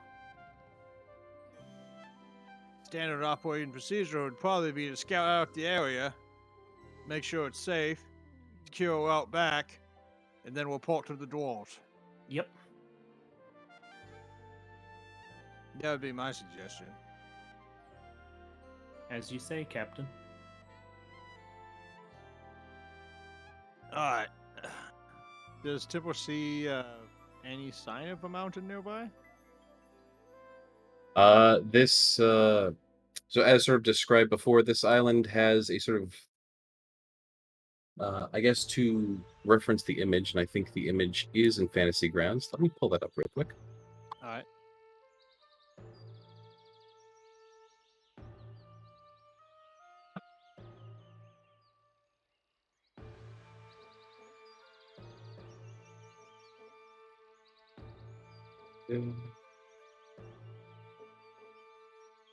This should be it.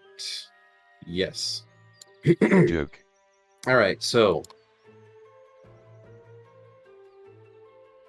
these are the islands, as far as you guys have been made aware. The one with the red X is not the one that you were on. Do ignore that. That was for that was intended for the beginning of the session. You are on the third island of those sort of three dots. Yours has the two sort of long ends coming out the north and south sides of it. This is, of course, assuming that north is the top and south is the bottom. Oh, the one that kind of looks like a dinosaur? Yeah, I guess Top- you can kind of top- see that. Yeah. One Yeah, of those long-necked dinosaurs with the tail? Yeah, you just can't really see the legs, yeah. That's one way to describe it. In fact, I think I can draw like a pointer. Yeah, here, I'll put a circle around it. So this island here is where you guys are at. More specifically, if I can, yeah, you guys can see that sort of dot. Whoop. Make this nice and small. Or not. Hello? Basically, in the center of that circle is approximately where the town that you're at is. So to the northwest, where sort of towards the center of where how that island is more circular, that whole area turns into a bit of a mount, which is more like right here. That being said, that is still, while this island looks relatively small, that is still miles away, given the scale of things. Alrighty. But you can physically see Joke. the mountains in the distance, because they're not so far away that you can't see them or anything. But they're visible from the town, but you can tell it's going to be a bit of a journey. Alrighty. Well, I'm ready to start marching up. Are you guys going to be marching through the night? As mentioned before, it was getting to be sunset. So, are our orders ready, or? The all orders been paid. were it's been 1 day since your orders were placed. I believe I said it would be 2 until they were ready. You did say Uh, that. Okay. So it would be 1 more day, which technically would mean that they could be ready tomorrow. I'm just a little I'll go ahead and lost do it. on how we've. Like, I know you said we had a long rest there, but I'm just trying to figure out the timeline of when that happened, if it's still this first day.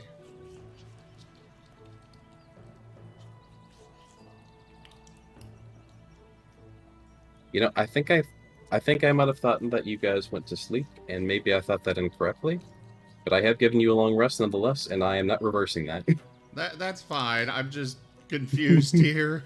I So may have guess- confused myself. You guys got a free long rest on me. Cheers. I mean, we're probably going to be Well, staying if we're in the taking town orders. for. I would say we take the night in the town here, Yeah, so we could get our stuff tomorrow. and then we actually have our long rest and stuff, and then head out. And the then you next also have day. your Well, Yeah.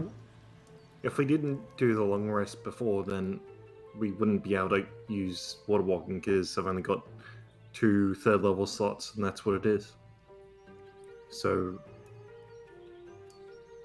yay. Alright. All Guess we right, could in go that find an case, how inn. about we do the long rest of the, before we leave the cove, which is what I would have thought we did, but apparently we were leaving at sunset. That's what I thought too. Plus, why we spend could- money if we can, sleep on the ship for free? And We can go ahead and retcon it and say that you guys left for the morning if you want. Yeah. It's not that terrible of a change. I'm just gonna go ahead and give another poke. Tanya, you back yet? I'll try calling all on. Yeah. You go ahead and do that. I'll go ahead and continue along here. So you guys go ahead. You sleep at the cove. Because free room and board. Well, really, you could just sleep in the ship because that's we lost Timber. I guess he's probably he's going to call. Yep. Mhm. But really, you guys probably just sleep in the ship because that's where, of course, your nests and beds and whatever else you shall call them will be. You head out the next day. Everything happens exactly the same. And you end up back at the... You end up back at the town. And you can go ahead, collect your orders. You can... Welcome back. You can collect your orders now that it is the morning. It seems that most of the shops are starting to open up. The blacksmith already seems to be at work, pounding away at some metal that you can hear from down the block. The banging of metal upon metal is not easily lost upon the ears. And of course, if you want, because I'm still not really certain how the party wants to go about it, the dwarves are still likely at the tavern. If we're taking orders, I'll take a Coke and large fries. Would you like a sandwich with them? So about how long was I gone there? There you go. A good little bit. Yeah. Back in town. You got the staff to work, Okay, and so- we started going to the town again. So an important note for Tanya specifically, when you get the staff to work, it feels as though you are using it to the maximum capacity of your lift. Like the staff itself feels incredibly heavy. I went ahead and rolled a strength and constitution saving throw for you. You did good on both, so you are neither tired nor fatigued from that. All right. But it definitely was a bit of a workout for you, even using that magic.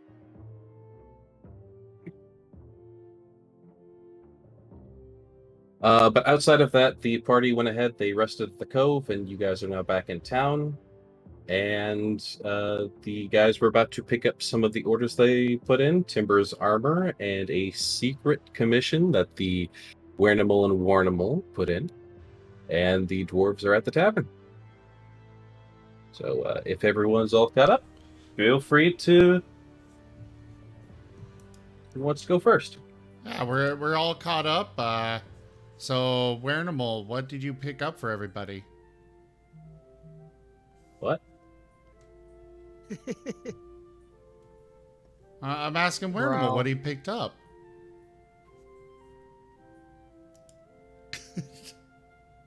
Also, where do you guys... something up? Where do you guys let Warnimal sleep, by the way?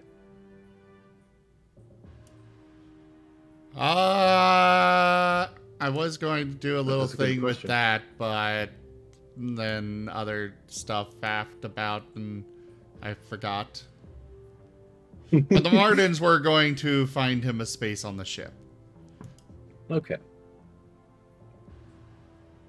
So you do get proper accommodations. Accommodations, I should say. All right. Why don't we go ahead and start with Timber picking up his armor. Alrighty. Timber will go up to the blacksmith, see if he has the armor ready, and ask if there's a place to change if it is. Blacksmith who is pounding away at some sort of pole of iron. It's hard to tell what it is exactly right now. Really just looks like a metal stick. He looks up at you as you approach and basically block out the sun. He's like, you. Yeah, big fella. All right. And he stands up, rolls his shoulders a bit as he walks over, cracks his neck from one side to the other, and as you see him sort of squat down to lift up a large piece of armor by the pauldrons, as he seems to struggle a little bit to carry it over to you. If I remember correctly, this was half plate that you ordered? It was split mail. Split mail. Yeah. Okay. So, yeah, he brings the split mail over to you. It's, takes him a bit to, carry it. Just because of its weight. And he offers it up to you. Again, he's more like holding it under the pauldrons. Yeah. Timber will help him with that. Is there a place I could change? Who's that? I guess you can kind of go into like my side shack. He points to, Timber marches off as soon as he says side shack. He points to it, and as you walk inside, it seems to be just kind of like a place where he keeps a bunch of extra tools. It's got a basic wooden door. It's not even locked. Montage of temple changing. This takes about 3 hours. I'm kidding. I was literally about to say 3 hours later. No, Specifically You need to fight three. Big Buddy for it. No, he just changes Sailor Moon style. It's fine. Oh god. That's why he asked for privacy. It does take Timber some time, and the rest of you are standing around. Warnimal and Warnimal, do you go and pick up your special order? Yes, they will.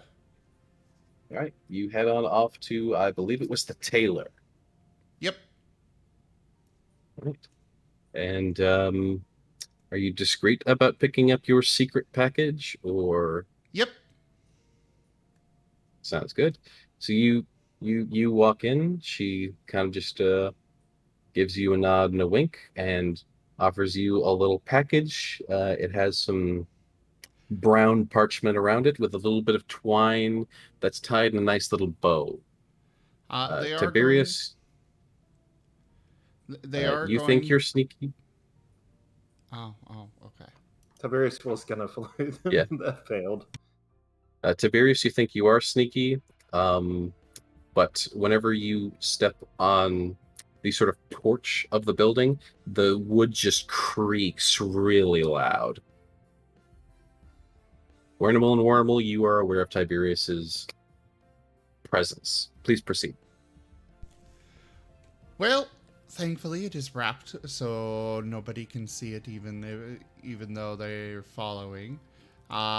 They're gonna make it disappear into their saddle packs, and they're gonna speak up and say, "We actually need 2 more of them, please." They blink at you and go, "Well, I suppose I can do that. I forget the price that we put on these. Do we remember what it was? 20 gold, I believe. No, If it was, I think it was 10 gold.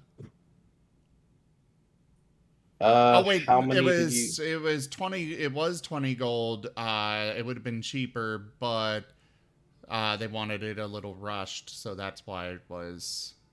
Okay. So they will ask you if it's a rush job as well. Yes, please. They give you a nod. Given that it's only 2, it'll only take them a day, especially since you caught them in the morning. They can definitely have it ready by sundown. Awesome. They will ask for, how many did you ordered 4 before, right?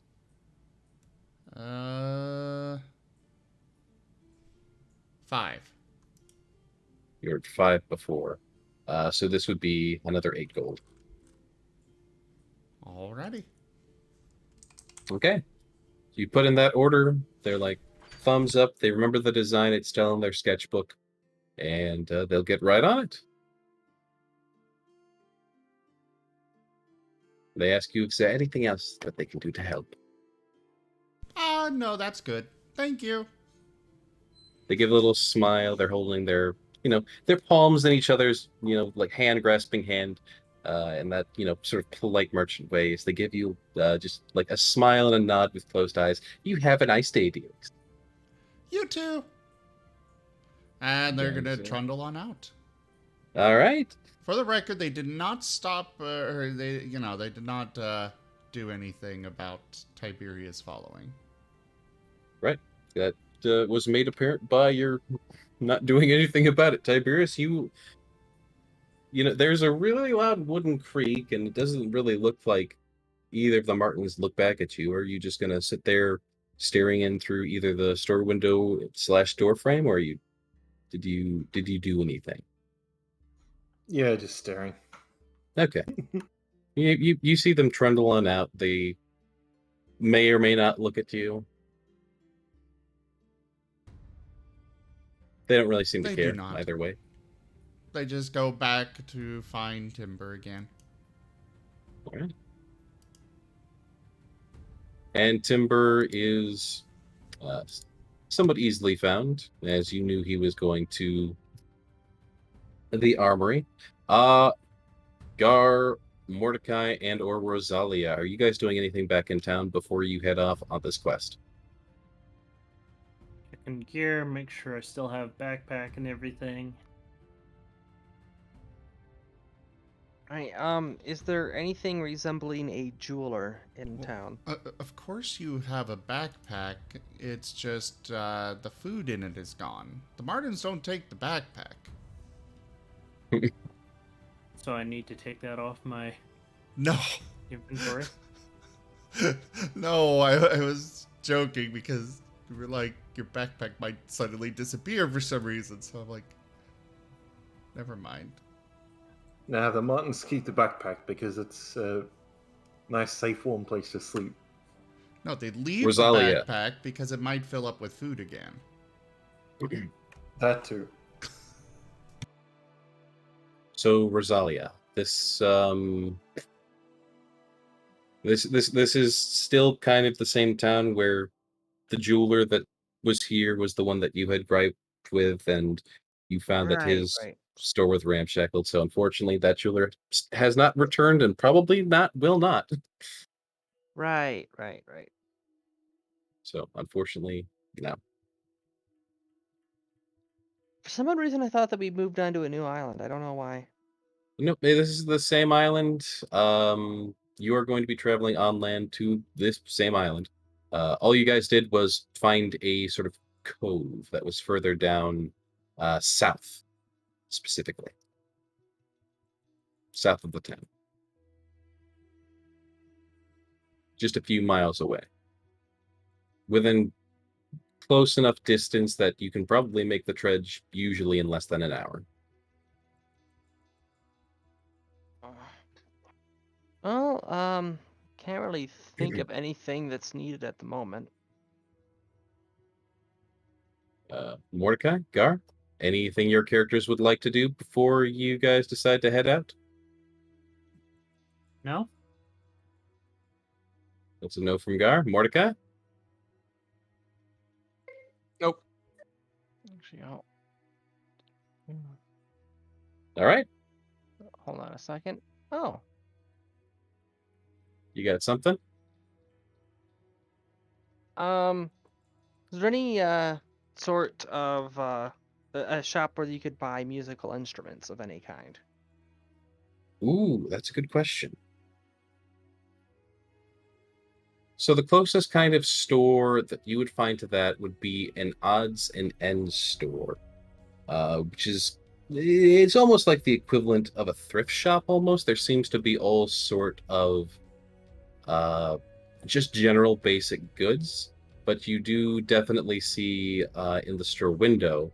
It seems as though they're selling an old fiddle, and that may give you the inkling that they may have other instruments in there as well. All right, I'm gonna head in there. You head inside. It is a general, nicely wooden crafted place. It's actually a little bit nicer inside than you probably expected, though the general wares and quality of such is all over the place. They seem to have a case that has various types of jewelry in it. Okay, well the case with the jewelry definitely immediately takes a preference there. Okay. Is Go any ahead of- and Oh, roll hold me on. roll me a flat d20. Oof. Okay. So most of this jewelry definitely looks fake, though you do notice there is a necklace. It seems to be a basic kind of string necklace, but you think you notice a pearl on that necklace, though you would realize it would have to have had like a hole poked through it. And you're not certain if it's real or not. After all, you're not really a jeweler yourself. Some of this jewelry definitely looks, fake, like, like glass gems instead of real gems, which kind of makes sense for this rundown store. But looking at this pearl, it's either close enough to a fake or it's real, and you cannot tell.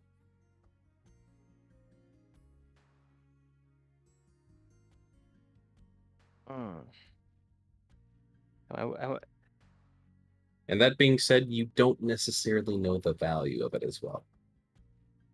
But there is a pearl necklace, a singular pearl necklace on display.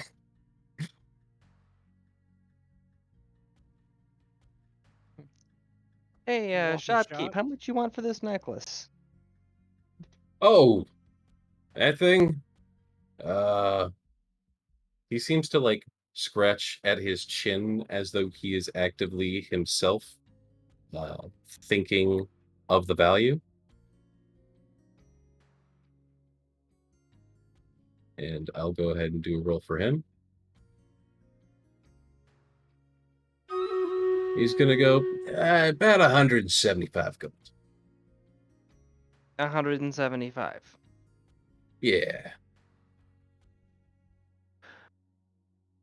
Whether or not this is real is dubious at best. I was thinking about possibly picking it up for the kittens back home, but no, that's not 175 worth of a gamble to me.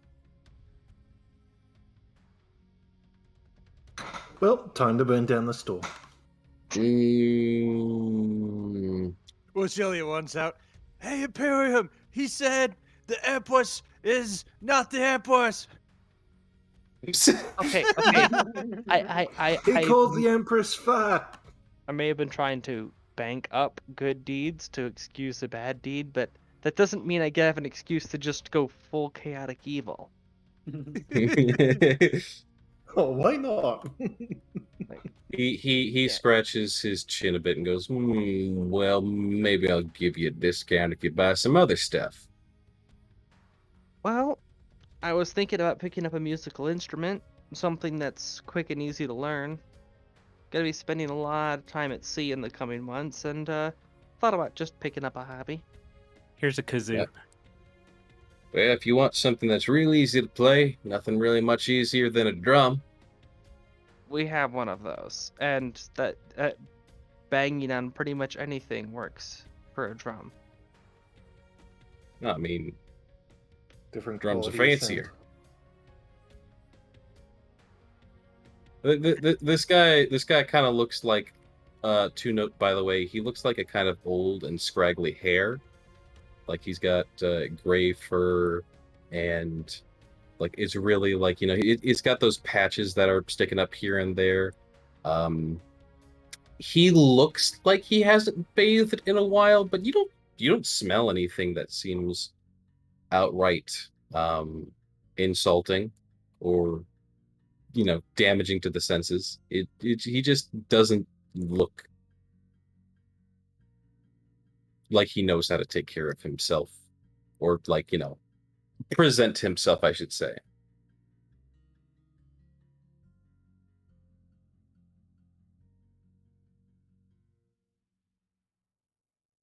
Very nice viol in the window, but those things are notoriously hard to learn. Do you have anything in terms of flutes?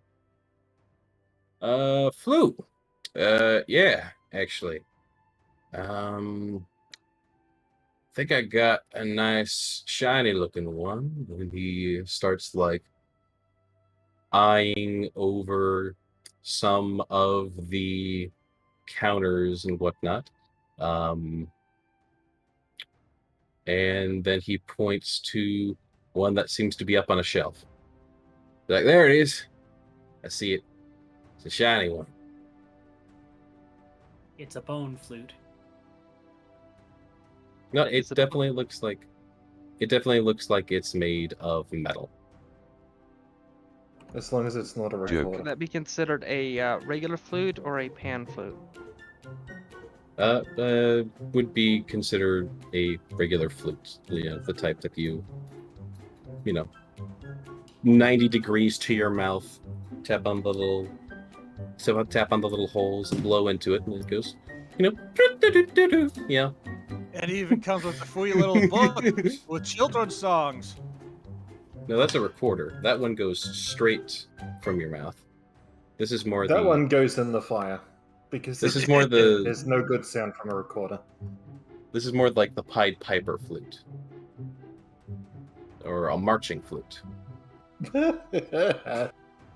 Rosalia just marching along with an army of I was going to say, isn't the Pied Piper usually portrayed with a pipe flute? Or a pan flute? Is he?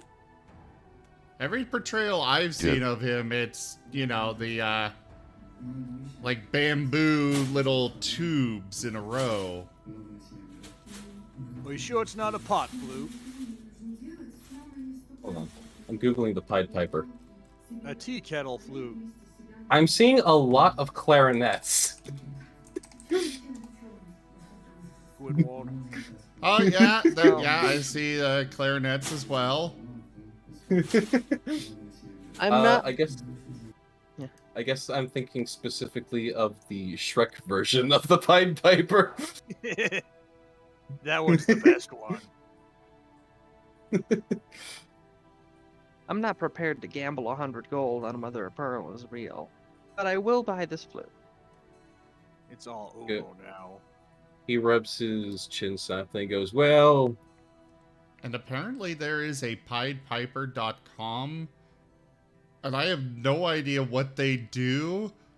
Their site just says the internet we deserve. And over the years, Pied Piper has changed many landscapes, compression, data, the internet. It's like, what? The hell did you even do then? That's sketchy. I wouldn't click on that. yeah. I mean, All right. You're looking at the website. Templar's already putting up like safety seals and like trying to wall it. Like, nope, don't go there. That's probably AOC. So, Rosalia, go ahead and give me an Arcana check.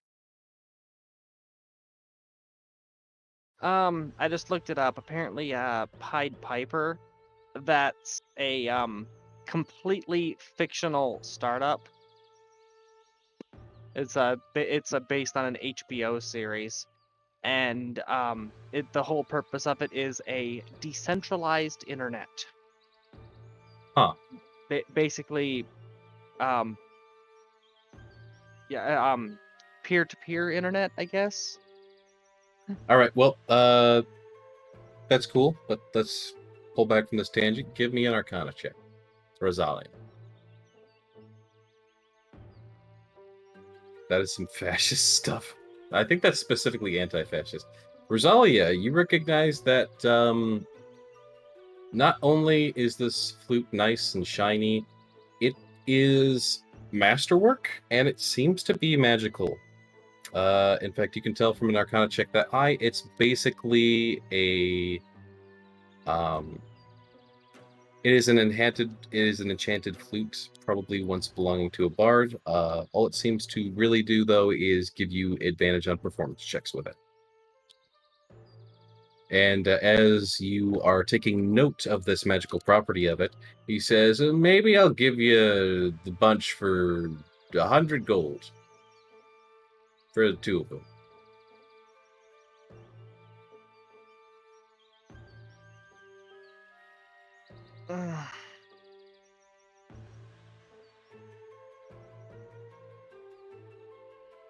You know what? Fine. It's his birthday after all.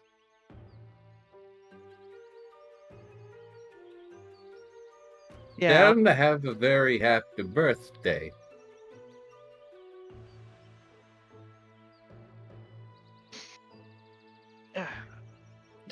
You're lucky that they're spoiled rotten and I've got to ship out tomorrow. So I'm gonna hand over the 100 gold. He smiles somewhat gleefully, though it's that kind of like, that's nice, like, you know. You do realize he dropped the price 75 gold, and that he may be absolutely horrible at mercantilism, as you hand him the gold. Yeah, I actually made a sale. But you may go ahead and add the maybe pearl necklace to your inventory, as well as the magic flute. And I will go ahead and I will write down in chat the properties of that magic flute again. And it Well, turns out that the maybe pearl necklace actually is just glass. Well, I have a quick way to check, actually. I can attempt the identify spell using that pearl as the catalyst. It's just aimed at my own sickle. It's my casting focus. It would definitely register as a magic item. All right.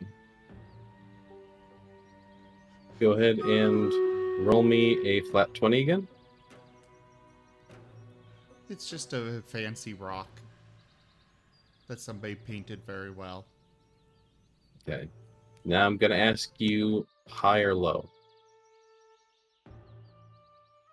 High. Always take Okay. the high ground. It fails.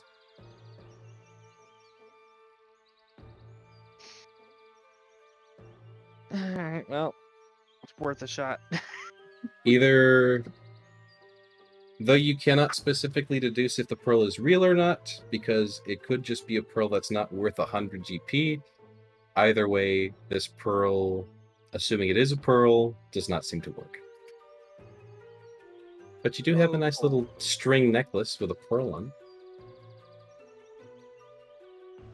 There also are like a few like shells and other stuff, but you really only care about the pearl. Oh, actually, you know what? Yeah, and Rose has an int of 18, so I feel like it's a fair argument to make that she would know this little tidbit. There is one thing that I could do. I could get some wine. Put a couple drops of wine on it, and if it starts to mar the surface, then that means that it's a genuine pearl. Do you go ahead and make this little test? Well, I need to actually go get some wine. I And could say, I need to get my water skin refilled, so I could do both those at the same time. oh, I assume you head to the tavern for this? Yeah. All right, so just to expedite things along a little bit, it's easy enough for you to order some wine. The dwarf who is happy to see a friend of his friend is happy to even share you some of his and pay for your needs and whatnot. The dwarf does mention he's thinking about maybe making a run up to that northern city soon because he's almost drank himself out of coin, which he was kind of afraid of. He felt as though he was going to drink himself out of coin before he could drink the place dry. Well, since there's a dwarf here, how about this? I'll buy your next drink if you could appraise this for me. Like, oh, it's a nice necklace.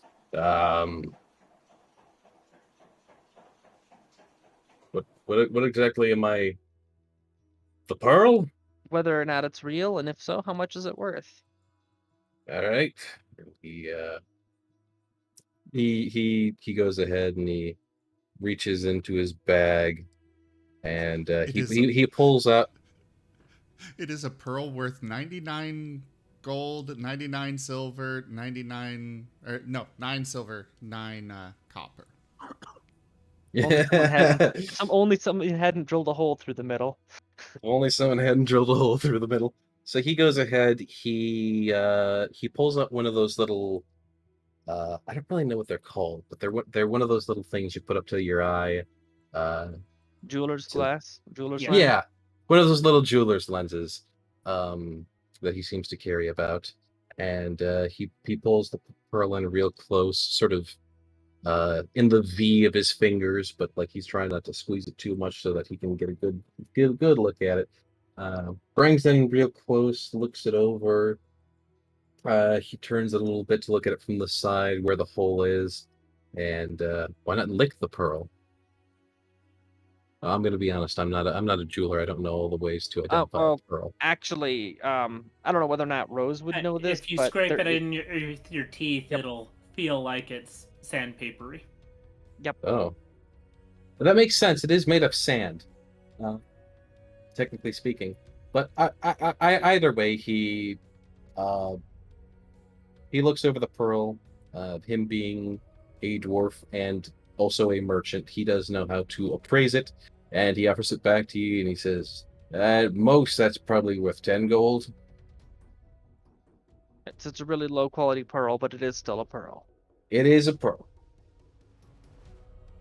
All right, what's your favorite drink? Well, the answer is yes. What's the specifically? What's the price on his favorite drink? I'll just deduct that. A deal's a deal. I'll go ahead and get 58 something gold cheap for pieces. you. He like pats your shoulder and says he'll get something cheap for you, and he orders a round of mead, which is just go ahead and subtract a gold. Well, not even a gold, like 5 silver.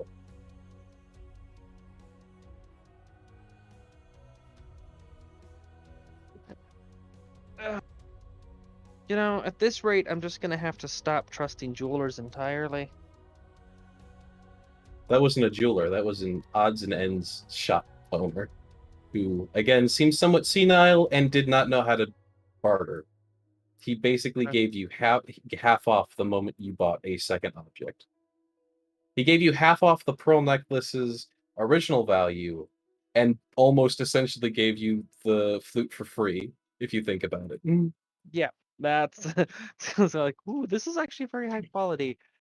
So, all right, I've got basically nothing else left to do here, so just gonna head back to the ship and thoroughly clean the flute before attempting to use it. I guess I You never should- know with pawn shops. We're not planning to head back to the ship yet. You're, Yep, you're you gotta- not, but But if you are heading back to the ship, that's going to be an hour's worth of traversal, and again, for some odd Back reason, I at the thought that we had cove. relocated the ship back to town. nope. We used water Ship's back at the walking. cove. My brain has a couple spots missing. That's not good. It's almost as if somebody keeps, manipulating it over and over again. It's causing software errors. Oh no. All right. So Rosalia's got this new masterwork flute. I should state just the fact that's masterwork alone. You're pretty sure you made off with a steal. Yeah, I'm gonna wait on the edge of town then, between town and the ship, wait for the others to get done with their business, and I'll be tinkering with the flute there, attempting to play it, so on and so forth. Timber, about this time you emerge in your armor. Temple looks down and sees his little molten buddies. Offers him his paws, to help him put it up on his shoulders. They will happily take their spots. All right, let's go find everyone else.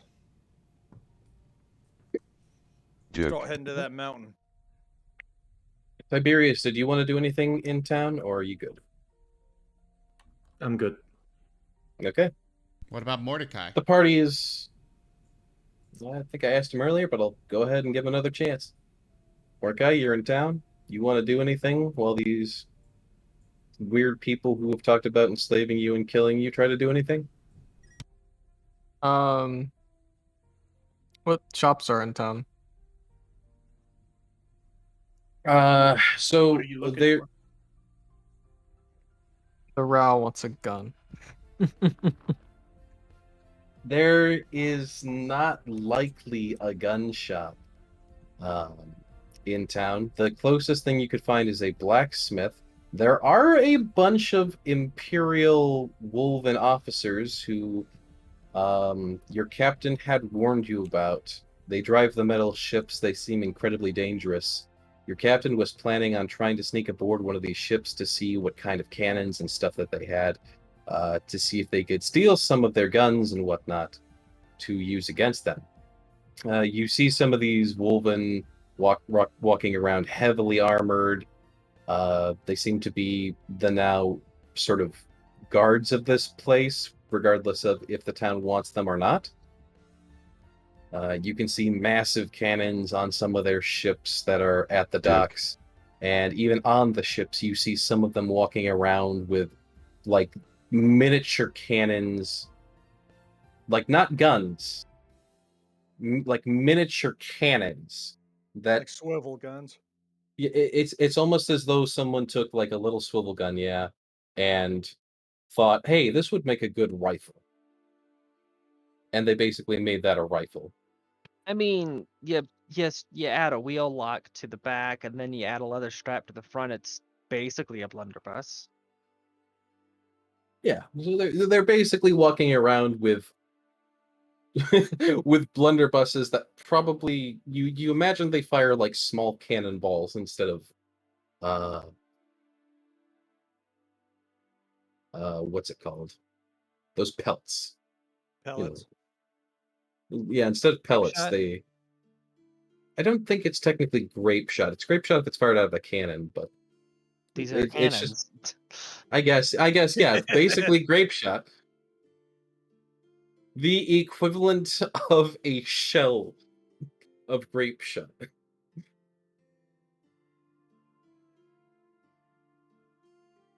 But they really seem to have all of the weaponry, and you don't.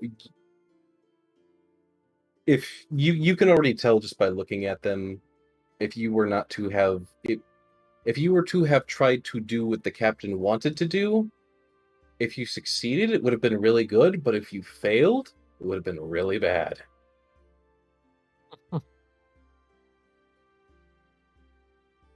But the absolute closest thing that you could find to get a weapon of almost any sort would be the blacksmith. Otherwise, Right. there does not seem to really be a gunsmith in town, and all the guns are with the Imperial. Unless you can convince an Imperial officer to give you his gun. Which Oh, you he'll will. give you that gun, all right. Just not the way you Or want the it. ammo, at least. Sorry, what? Or the ammo, at least. That's assuming your gun is whatever weapon you have is compatible. Hey, I could try to persuade one of them to sell me it. Excuse me, sir. Sir, How would you go about doing that? Excuse me. Just find one Excuse me, that's sir. not in a group and Can I talk to you be like, hey, you're willing to part with that pistol Excuse you me. got there, I Excuse me, can sir. give you some gold. I should also make clear from my description, it seems like the only ones who really have these sort of rifles are up on the military-looking ship, or all the ones who are off of it, who are patrolling around, mainly have spears. Some of them have swords, general melee weapons of their choice. But the ones who you would more likely be able to easily walk up to and speak to in that manner do not have any of those guns on them. Ah, alright.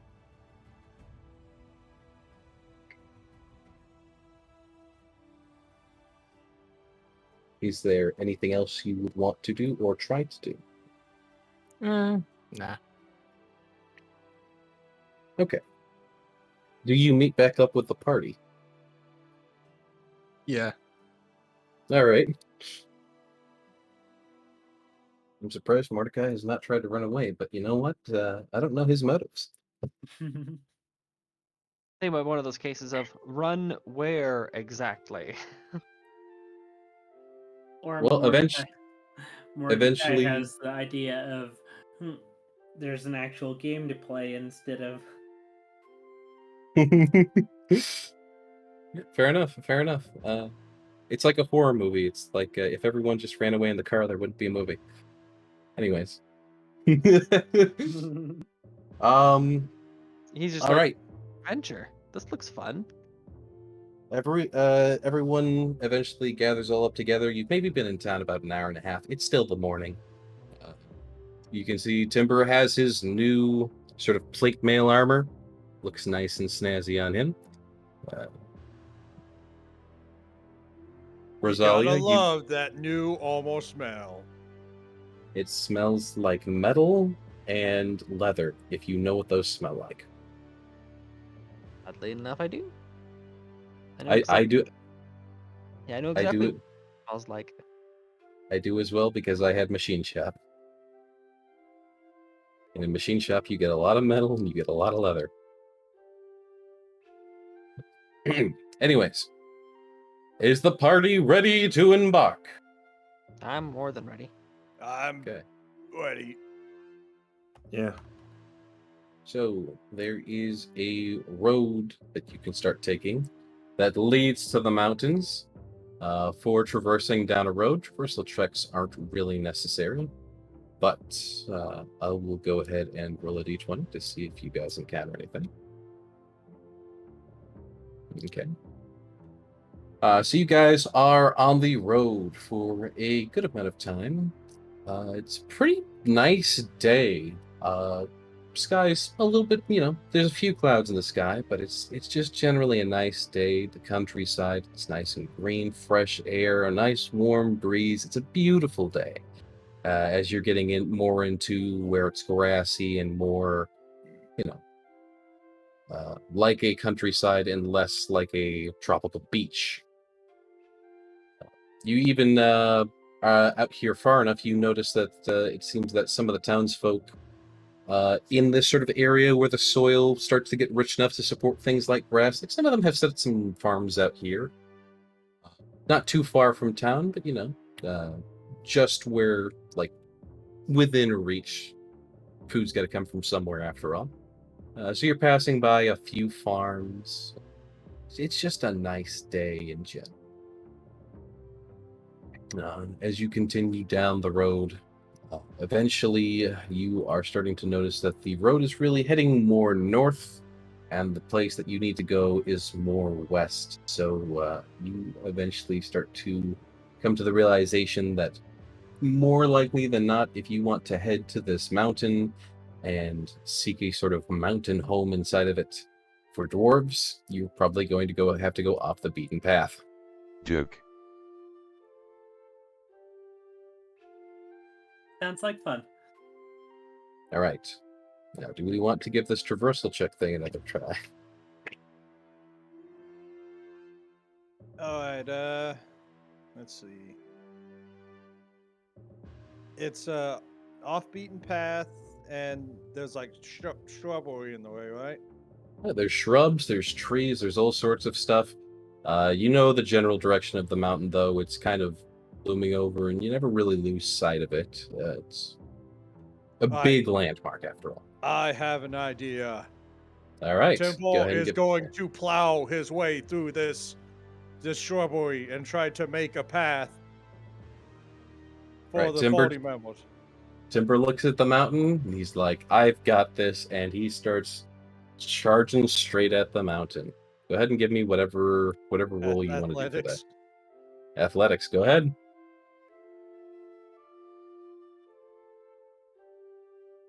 So whereas most people would use a machete or some kind of blade to hack through the underbrush, Timber is literally unearthing bushes, shoving through smaller Using his shiny trees. new armor. Yeah, he's really putting the wear on that shiny new armor as it gets, grass stains, dirt, some scratches here and there from branches, but he's certainly making a path. And he doesn't want to be a shiny anymore. He's got to get his armor, all messed up and stuff. Shinies. Never trust a knight in shining armor. They have never had their steel tested. That, or they're really successful and just bought a new set of plate. You never know. It's a bit of a coin toss. It's a total gamble. Anyways. But yeah, his destructive force through the forest is making a path for the rest of the party to follow. It's definitely scaring off animals and all sorts of things. Go ahead and roll something here. Oh, well, in that case, the Martens run away. Well, come on, Tiberius, we're running away too. It's fair animals, not noble animals who are aware of what's going on. And Timber, go ahead and roll me a d20. Okay.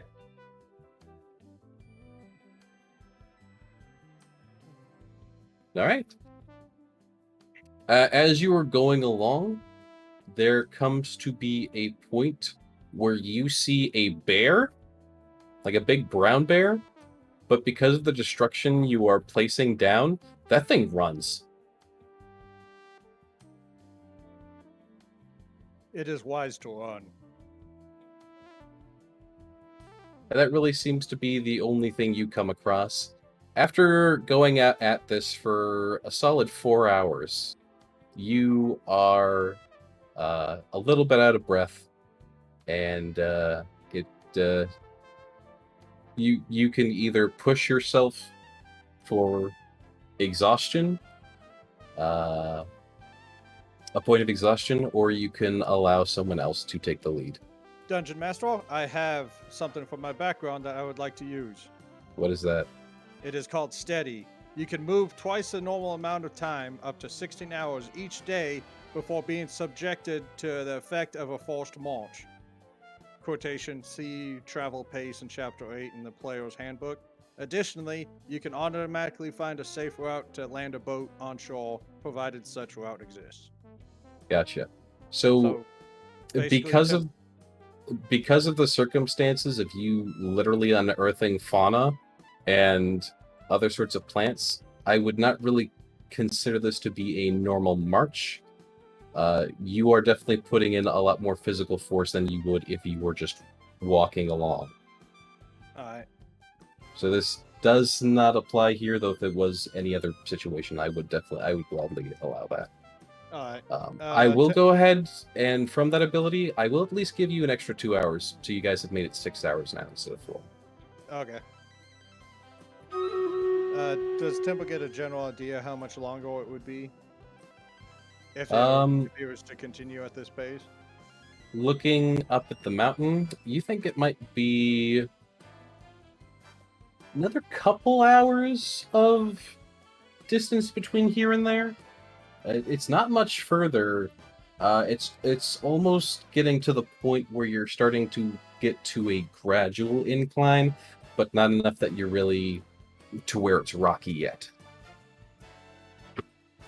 Alright, Timber's gonna just stop for a moment and catch his breath, and he's like, I don't know how long I could keep that up. Anyone else wanna take lead?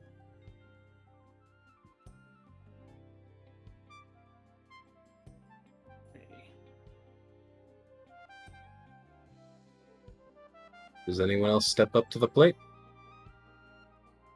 Or navigating through rough terrain? It's nature. It has a roughness to it. The Martens could make it through here easily. It's just nobody would be able to follow their path. Yeah. Yeah, especially not Timber. But not necessarily true. If the Martens were to scout ahead, sort of like see where things are maybe less dense, they could probably make an easier path rather than Timber's version of charge straight through. Just for clarification, is this would this be considered soft foliage or hard foliage? Like, is this mostly leaves and feelers, or is this like branches and sticks and stuff? It's as nature would be. It's kind of, there's some patches where it's like, oh hey, there's like some open grass here, and like maybe there's like even a little bit of clearing between trees, and some other places that Timber especially has marched through, it's thicket, it's underbrush, and he has just made a clearing through it. So it's not even, it's not all one thing. Well, I said something that I could do. What's that? Chill touch. It does necrotic damage. I could just use that to just rot the plant right off the vine, and just use that to carve a path through. How far does that go? Yeah, it's a 2 touch hours for the specific item. Is it a cantrip? Yes. Okay. I will allow you to do this with an Arcana check to see how long you can actively do that before that starts to get exhausted. Yeah. Okay, you do really good. In fact, I'll even allow you a. Let's I'm go intel. Killing things is like my thing. I'll go ahead and give you an intelligence saving throw, and we'll go ahead and set the DC at about 15. Whilst this is going on, Tiberius is just glaring at Rose. God damn it. Okay. So you are a bit fatigued from that. Really, that was just to tell if you kind of got tired or not. Though you put in some good work, you definitely start clearing out the rest of the way. just literally just killing plants and continuing this straightforward path. You're definitely Um, scaring off any druids around. Mm. And apparently Although one of angering them- at least one. Although one of them, since you started doing it, just has a fireball hovering above their hand, glaring at you. But you don't have a hand. Or whatever. Well, I mean, you also just watched Timble just freaking plow through the woods too. That's different. Even though the damage, they're still alive. You know, one could With the argue necromancer, it's kind of an assault on life, which is kind of the antithesis of a druid. Let's Okay. not forget that you We're- can literally uproot a tree, turn it upside down, and replant it, and it will still be alive and just start growing leaves out of its former roots. This is true. Here's my Not counter know that was argument. true. Here's my counter argument. Fungus is life too, you racist. I'm creating life in the form of fungus because I'm adding dead plant matter that can be decomposed. It's still plant matter that doesn't belong where. I mean, I'm The going to be rest of honest. it I'm pretty sure works. if you're using death magic on this, I'm pretty sure it's not just turning it to ash, which works better as fertilizer than it does. It's still fertilizer. Yeah, I get. Okay, guess. Yeah, you know what? Get a Unless point. you could, unless you could, like, you know, just say, "Hey, forest, we need a hole." Yeah, I didn't pick up that spell. We go. Do we go for another hour, or are we getting nearer in time? We are at our end time, but I don't mind going longer if everybody else wants to. I'm Yeah. riding a second wind right now.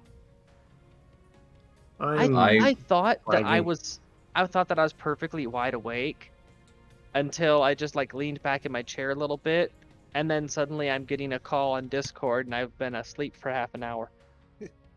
But before I start the next thing, I do want a general consensus from everyone. Do we want to keep going? I do. I'm good. I'm good to keep going. The more that happens in a single session, the more we can progress the story. Timber, that's Gar, that's Rosalia. Zim has said yes. Mordecai, Tiberius?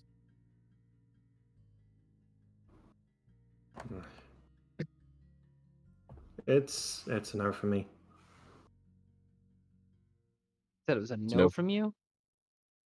Yeah, for the berries. Well, yeah. I could No. go for like a half hour more, but that's it. Okay. I don't know if we're gonna Does be that- down 2 people. All right. Yeah, So, this could be a stopping point. okay. Then we shall go ahead and wrap up with, as you guys are getting through this forest, you eventually get to that point where you're able to start noticing the incline where you are sort of stepping up what is like close to maybe 20-25 degree incline. Yeah, it's not that big, but it's enough to kind of make walking a little bit more of an exercise, because it's almost like you're constantly walking up stairs, but it's not stairs, it's just, a slope. And as you're walking up, you're in this sort of area where the trees are clearing a bit. They're still here. You're getting up near that rocky face. You can kind of see it. And you hear a shout from above that says, "Stop right there!" And as the party looks up, you see 2 raven-like figures who have perched themselves up in the trees. They seem to be these cloaked figures, and they are both holding ranged weapons. Specifically, of course, Timber, Mordecai, hell, probably everyone notices. Those are some of those cannon guns that the Wolven had. They are pointed down at the party. And that is where we will leave off. Dun dun dun. Just Yeah. like that Dragon Ball Z episode when it's ending. It's like da da da da da da. Next time on Ascent to Ascend, who are these two shadowy figures? Will Temple clean his armor? Da, da, da, da. I will state, Timber, you would know, and probably everyone else can deduce. The whoever these figures are, they should not have these guns.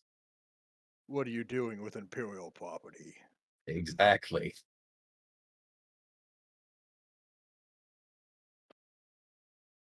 That was Continuity Temple's breach. They first stop. violated the Prime Directive. And that is where we will cut off. Excited. Seriously though, I thought that I was perfectly wide awake, ready to go, fully focused, and then just bam. Sleep spell. Oh, was that what happened? Did you conk out kind of halfway through? Yeah. Fair Yeah. enough. It took me Yeah, calling all to wake her up. Timber actually rang me in DMs, and that's what woke me up. That's why you had to hop off voice, because you can't ring when you're in a voice chat.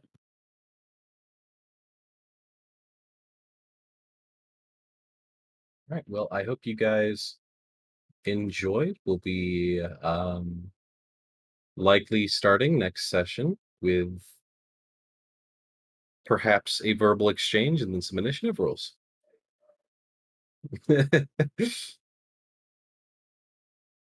So yeah. All right. Well, everyone, thank you so much for joining us so far today on the stream. That was Ascent to Ascend Dungeons and Dragons. Check out our website, zgfgaming.com. We've got links for our Discord, Telegram, Twitter, Patreon, and more there on the website, as well as down in the description below through our link tree. Thank you to my patrons, donators, and subscribers. It is because of your support that I'm able to continue bringing these streams to you all.